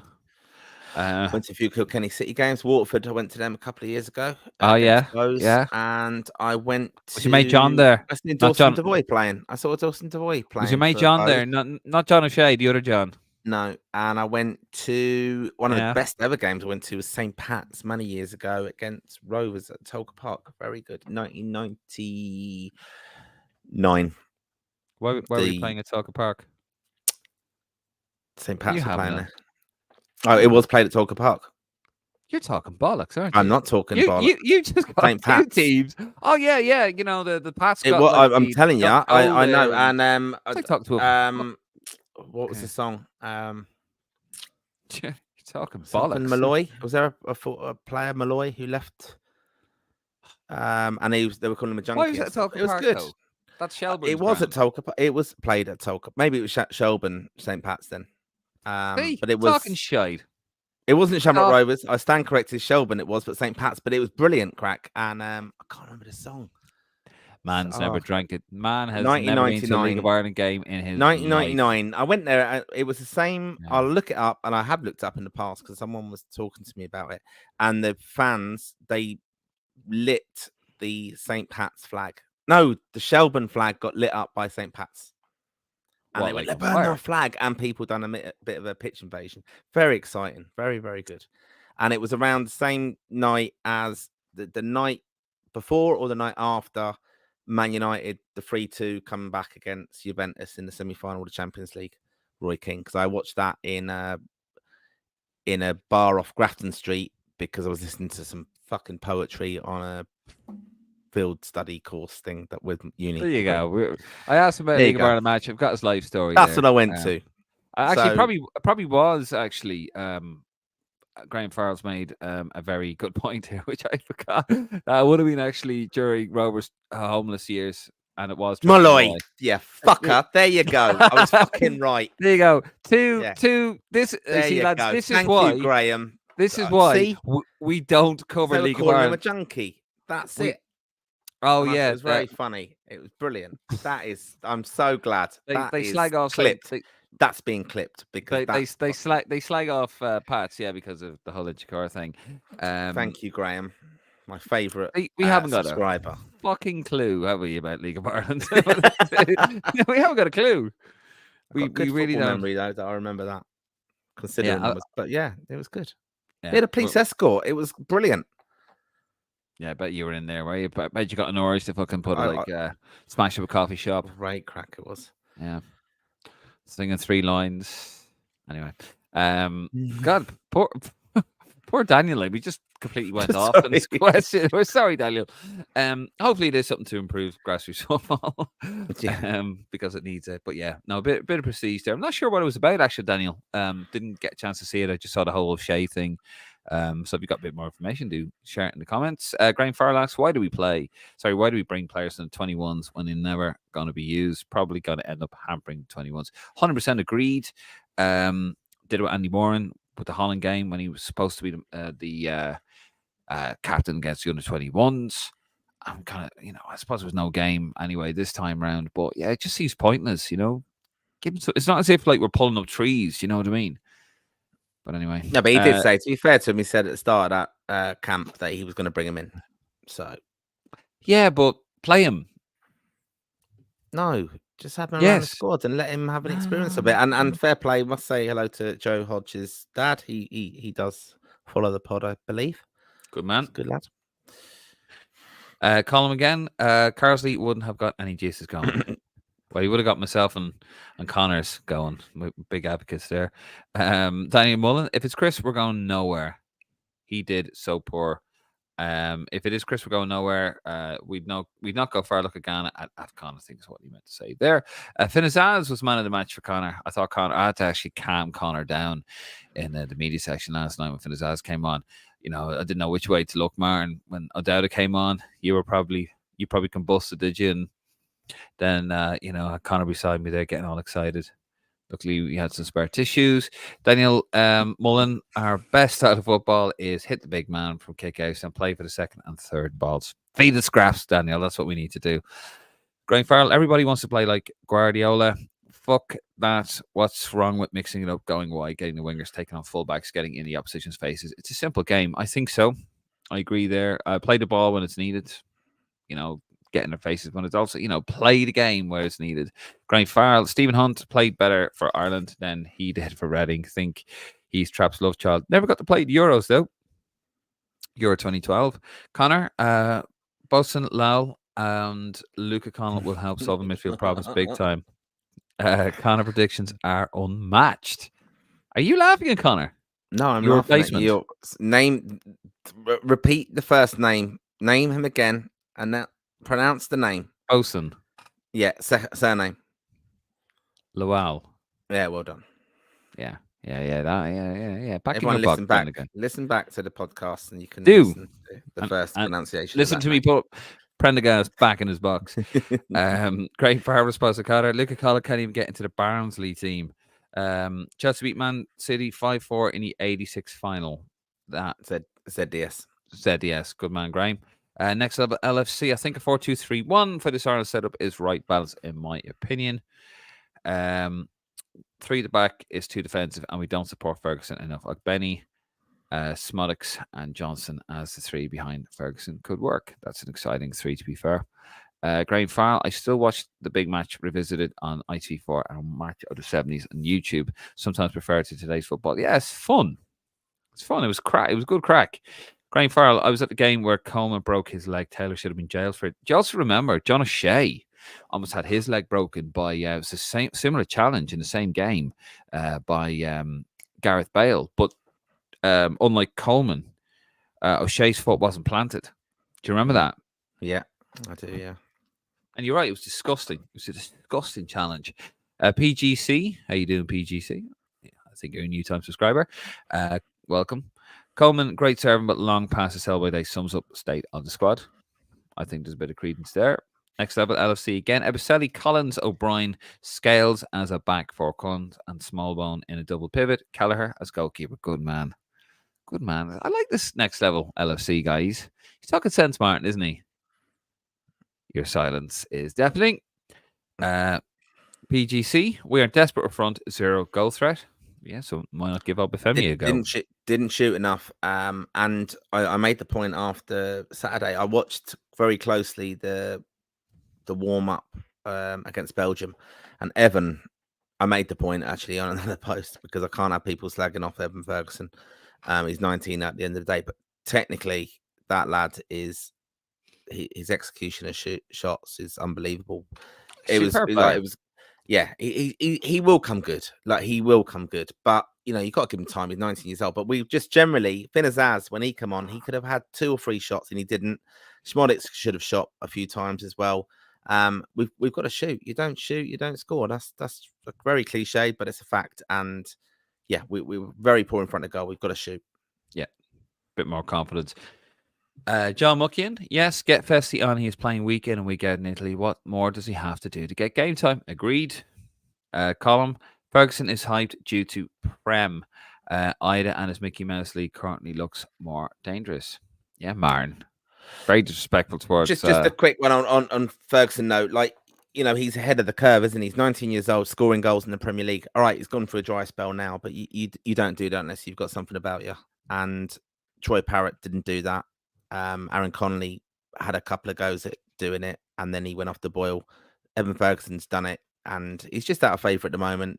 He's learning awful lot. You've got to remember now he's playing against absolutely top international players week in, week out when he does play for Brighton, right? So, and they will look at him. He's a threat. So they're going to look and how they stop him, and it's going to be more difficult for him, and he needs more support from his teammates. Yeah. But I can't have people writing him off and saying, "Oh, he's a flash in the pan," because you don't do that in the Premier League without having something about you. No, the boy's the real deal. It's just whatever's gone on, and hopefully they'll unlock it. Colm also says that I do hope Ferguson comes good. By the way, of course we all do. Some people don't. Gavin Clark, what team would you go with against Hungary and Portugal if they were playing them next week? 11 Kelleher's if we had them, according to the Liverpool supporters club. No, I'd actually go with Callum O'Dowda, in fact. Yeah. I'd have Callum O'Dowda left back. You don't fucking think. Of course not. No, I to be fair, I play Festi right back because we know about Coleman. I stick with Robbie Brady left back. Now this is including, I'd probably pick.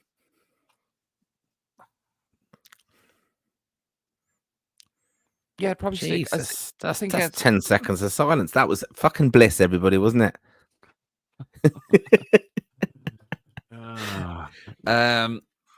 I don't know, to be honest with you. Like, it depends what formation you're going to play. I'd probably leave the back 5, except to have obviously I'd have Kelleher in goal because that's a no-brainer. I'd have Ebicelli right back, and then I would probably look at it, and I would probably go with Cullen, and probably go with Cullen, Smallbone, and O'Shea in the midfield. O'Shea. Maybe go for Darragh O'Shea. Sorry, not Darragh O'Shea. Jason Knight. I always get those two confused. He looks so fucking similar in my head. I should have said nothing there. You should have said nothing. Do you know what? No, I'd go 4-3-3. Fuck it. I'd go 4-3-3, and I would have Amabambadelli. I would have Collins. I would have left back Brady, right back Ebicelli, and I would go with a midfield Knight, Cullen, and Smallbone. I'd probably play. Yeah, I'd probably play Smodix in the number 10 role. Probably like in the box with. I don't fucking know. I need to have a proper think about that one. I'm killing the podcast. Let me come back to you on that one. I'm killing the podcast today. It's dead air. I'm not good with. It's been a long old day and jet lagged. Graham Farrell, €7 each per program. Fuck me. I know, what a bargain. What a bargain, Graham. I'm totally with you on that one. Like signed copies are going for 5. with a shaky cross on him from yours truly. No. So listen, you've got to pay for the quality, Graham. Come on, I did ask you to sign mine last night, and you refused. But that was after the little kid you sent packing and wouldn't sign for him as well. That was the No. big time. I'm not gonna fucking sign him for free, Martin. Come on. No, Eric. Nice article in the program, David, but €7 is a rip-off. I know. Should be charging you 10. Little info on the opponents should be a bit like our podcast. Should be a team lineup on the back page or even an ad from main sponsor. Instead, there's pointless FAI logo. I do agree with that. They used to do that when we used to get the squads down the back. Yeah. No, I don't know. Neil Fenton, if it's Gus, I will turn up the next game in my tracksuit. Graham Farrell, which League of Ireland team do you support, David? Roberts, probably? No, Pats. Although, actually, geographically, I'm in Clondalkin, so it's quite... Yeah, it'd be Pats. Pats would be closer. There you go. What team do you support, Mark? Kilkenny, Carlo, because Kilkenny City don't exist anymore. No, they don't. Can't compete with the old hurling. Irish Jedi, would you be worried if there isn't a high-profile manager and results continue? There will be general lack of interest in the national team going forward. I don't think there's much of a general interest in the national team at the moment, if I'm honest with you. There's no atmosphere. Remember when Ireland games back in the day? Our fan, sadly, this is something that does worry me. It is dwindling to support the Irish football team. Like, all right, they sold 35,000 tickets last night.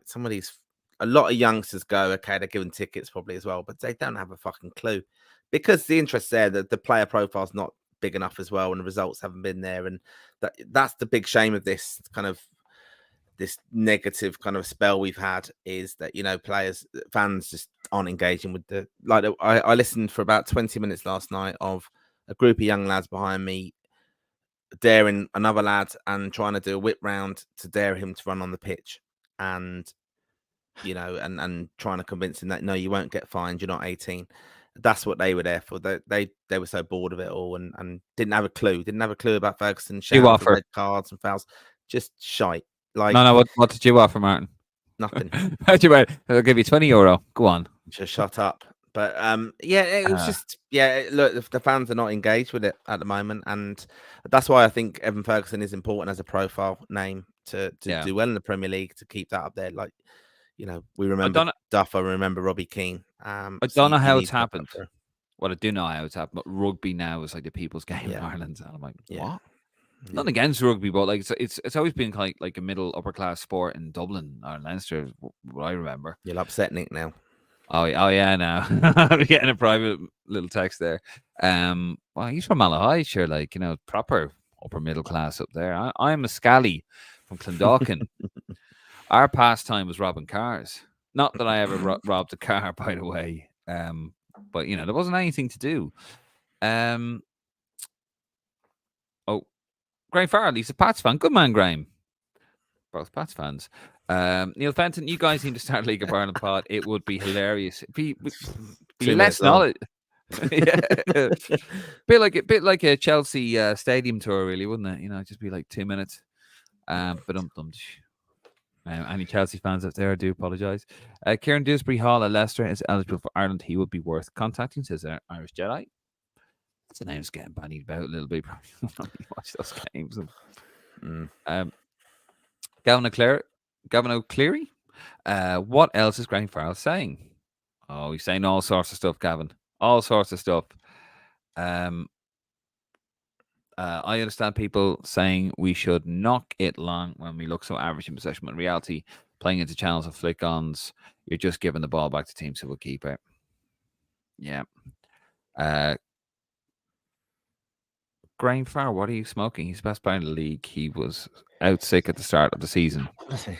I think that's about... that must be about Finn Azaz, is it? Or no, Luke O'Connell. O'Connell. Yeah. Okay. Oh, Cheap Heat Productions podcast. It was two decent performances, but nothing worthy of giving O'Shea a shot. We need to play to our strength, and we've seen glimpses of that under John. Good man, Cheap Heat. Daniel Mullen, we keep forgetting Evan is only 19. Very true. Very true. Martin doesn't. He keeps banging on about it. don't you, Martin? How old is Evan Martin? 19. There you go. Great fan. He's a good player, Ferguson. He's suffering with confidence and is in a poor run of form. He'll come good again. And he's also in a club that's got a very poor run of form at the moment as well. Cheap Heat Productions. Again, Sammy needs to go central for sure. Irish Jedi, I think Adam Ida has really matured as a player. Hold the play in general confidence on the up. He does look a player at times. Times I was thinking maybe League One, this lad, but he's really come on. Neil Fenton Ferguson looks like he's lost weight and not as physically imposing as earlier in the season. Yeah, just on that though, I think he probably has to do a bit of work on that, the conditioning. I think, I know he's a growing lad, he's 19, Yeah. Dave. But Gone for like, I like 4 think he years. has to really think about that now. He has to kind of think what kind of player he wants to be, and physically how he can be ready, and yeah, I was just thinking of that conditioning today. So hopefully he will come good without a doubt. I think you will too. Cheap Heat Productions. Love the show, by the way, chaps. Very fan friendly. Thank you very much, Cheap Heat Productions. We are the voice of the fans. We give you your say. We're the only podcast that does it. We'll give you your say. We don't just pontificate. We listen and then pontificate. If you disagree with us, we'll cancel you. No, none of that here. Well, unless you're your man with the bookie thing that we just blocked. Graham Farrell, Martin, we all dream of a team of doubters. We do. Great show, lads. Keep up the good work. Thank you very much, Irish Jedi. Call him again. Not too sure about your love at El Festi, but Matt Doherty's been rubbish at right back, and he would still go with Coleman, 35 or not. Well, we need to see him. We need to see Festi. Just he's not really getting a chance. He's playing for Udinese week in, week out in Serie A, so I don't know. Yeah, I agree with Doherty. He's been terrible. Terrible. Cheap Heat Productions. Again, maybe we should recall Connor Salmon for the long ball. Smollett's running off of Salmon would be a dream. Do you remember when he got the Man of the Match award and he had like a Papa John's pizza? Oh, jeez, yeah. God. Not a bad award, although, burning all those calories. Graham Farrell, Kelleher, Abaselli, Jesus Christ. I've managed. It's been a long week. Keller, Abaselli, O'Brien, Collins, Manning, Cullen, Knight, Johnson, Smollix, Benny Ferguson, 4-2-3-1 simples. Good man, Graham. I couldn't. I can't even pronounce names. Never mind. Fucking think of a lineup in my head. David H. Hi lads. In your opinion, do you think O'Shea has done enough to get the job? And if not, who out of those managers linked would you like to see get the job? Well, mine was Carsey, so I'm fucked.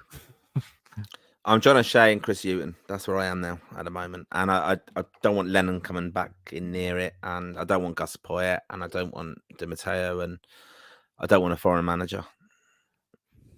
No. So, No. Wow, it's a bit racist, Martin, isn't it? No, I don't. I want an Irish manager. Wow. Yeah, that's it. Yeah. Another interesting thing is the under-21 manager that's just joined. Not the manager, the assistant's just gone to Bowes, hasn't he? As manager. Alan Reynolds, I think. Reynolds, yeah.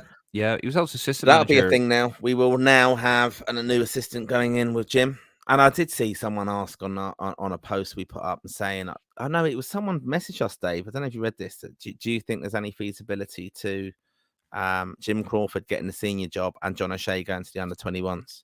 Nick, it can't have been a Nick Burner account who sent that because he doesn't like Jim Crawford. But that can't happen. No. I'd leave Jim with the under-21s doing all right. And look, for me, John O'Shea or Chris Hughton, with John O'Shea as part of the backroom staff. Yeah, I mean, I suppose I like Dunphy. I wouldn't be mad at, and I have said this, I wouldn't be mad at John O'Shea getting it, unless there were circumstances and a rug got pulled out of, whoever the FEI had lined up. Because all this talk, it'll be February, then now it's going to be April, and then it's like, well, actually now it's John O'Shea, and then it's like, well, hold on a second, what contractual things? What are you talking about? And they come out and say, well, actually, it was supposed to be Carsley, but he's up. He wanted to stay the under 21s. But explain it like that. That's no problem. They just need to be open and honest about that because for their own good as well. I know that happens. That is football. People change their minds at the last minute. All they have to say is we were considering different people who've come through the pathway. John O'Shea is one of those people in consideration. That's the person kind of we wanted, and Kazi was as well. And Kazi has that more experience with the under-21s. He doesn't want to move away from England. That's fine. So now we're going to go to John O'Shea. He's done very well. We're very pleased with how he's done in those 2 games. This is a young, ambitious manager because he's said himself, he thinks he's able for it. Get behind him. Rooney, Lampard, Gerrard all had opportunities on the back of their name and went in as all right. Did stuff underage. John O'Shea has coached underage and managed teams. He's worked with Man United underage, things like that. They cut their teeth. It's just high profile. They haven't. Yeah. Rooney did very well. Lampard did very well with other teams. It's going to take time. It's learning on the job, but it might well suit him. Who knows?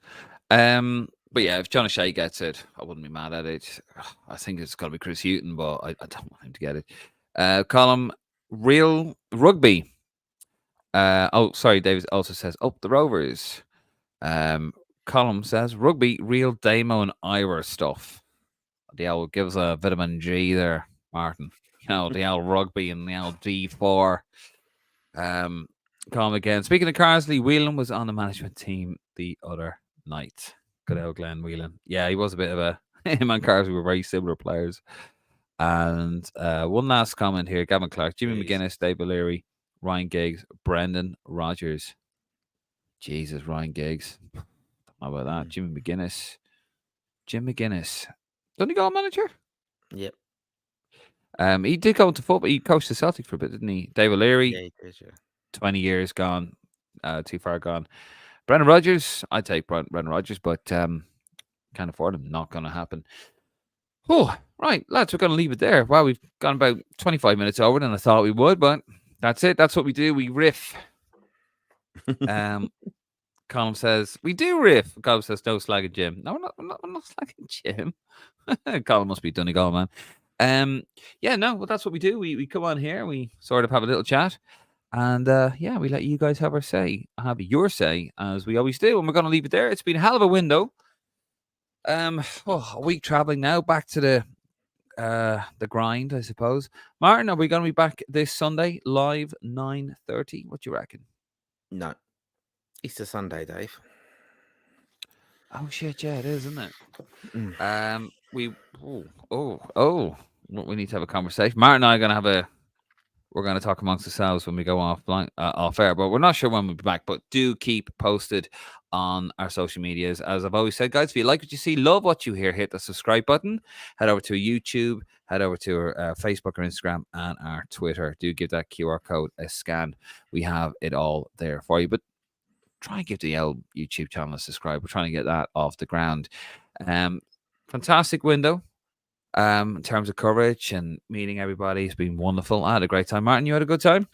Yeah, great. Thank you for everyone for your support. It really is appreciated. We do love you, the Lansdowne Raw Faithful. The Raw Faithful, indeed. Anyway, we're going to leave it there. We're not sure when we will be back. Hopefully, we'll be back at some point. We've got lots of stuff planned, Dave, haven't we? We just need to do a bit of planning on some things. We have a lot of stuff coming up. Yeah, a lot of feedback from people as well, and there's a lot of stuff in the pipeline that we're working on. It just takes a little bit of administrative work in the background. Yeah. So, but we will be back, and we've got some good series lined up as well, and big anniversaries coming up. We do indeed. Can't wait for. Anyway, I'm David Dunn. He is Martin Prendergast. This has been Lansdowne Roar. We bid you good night, safe home wherever you are watching around the globe. Good night, God bless, and come on, you boys in green.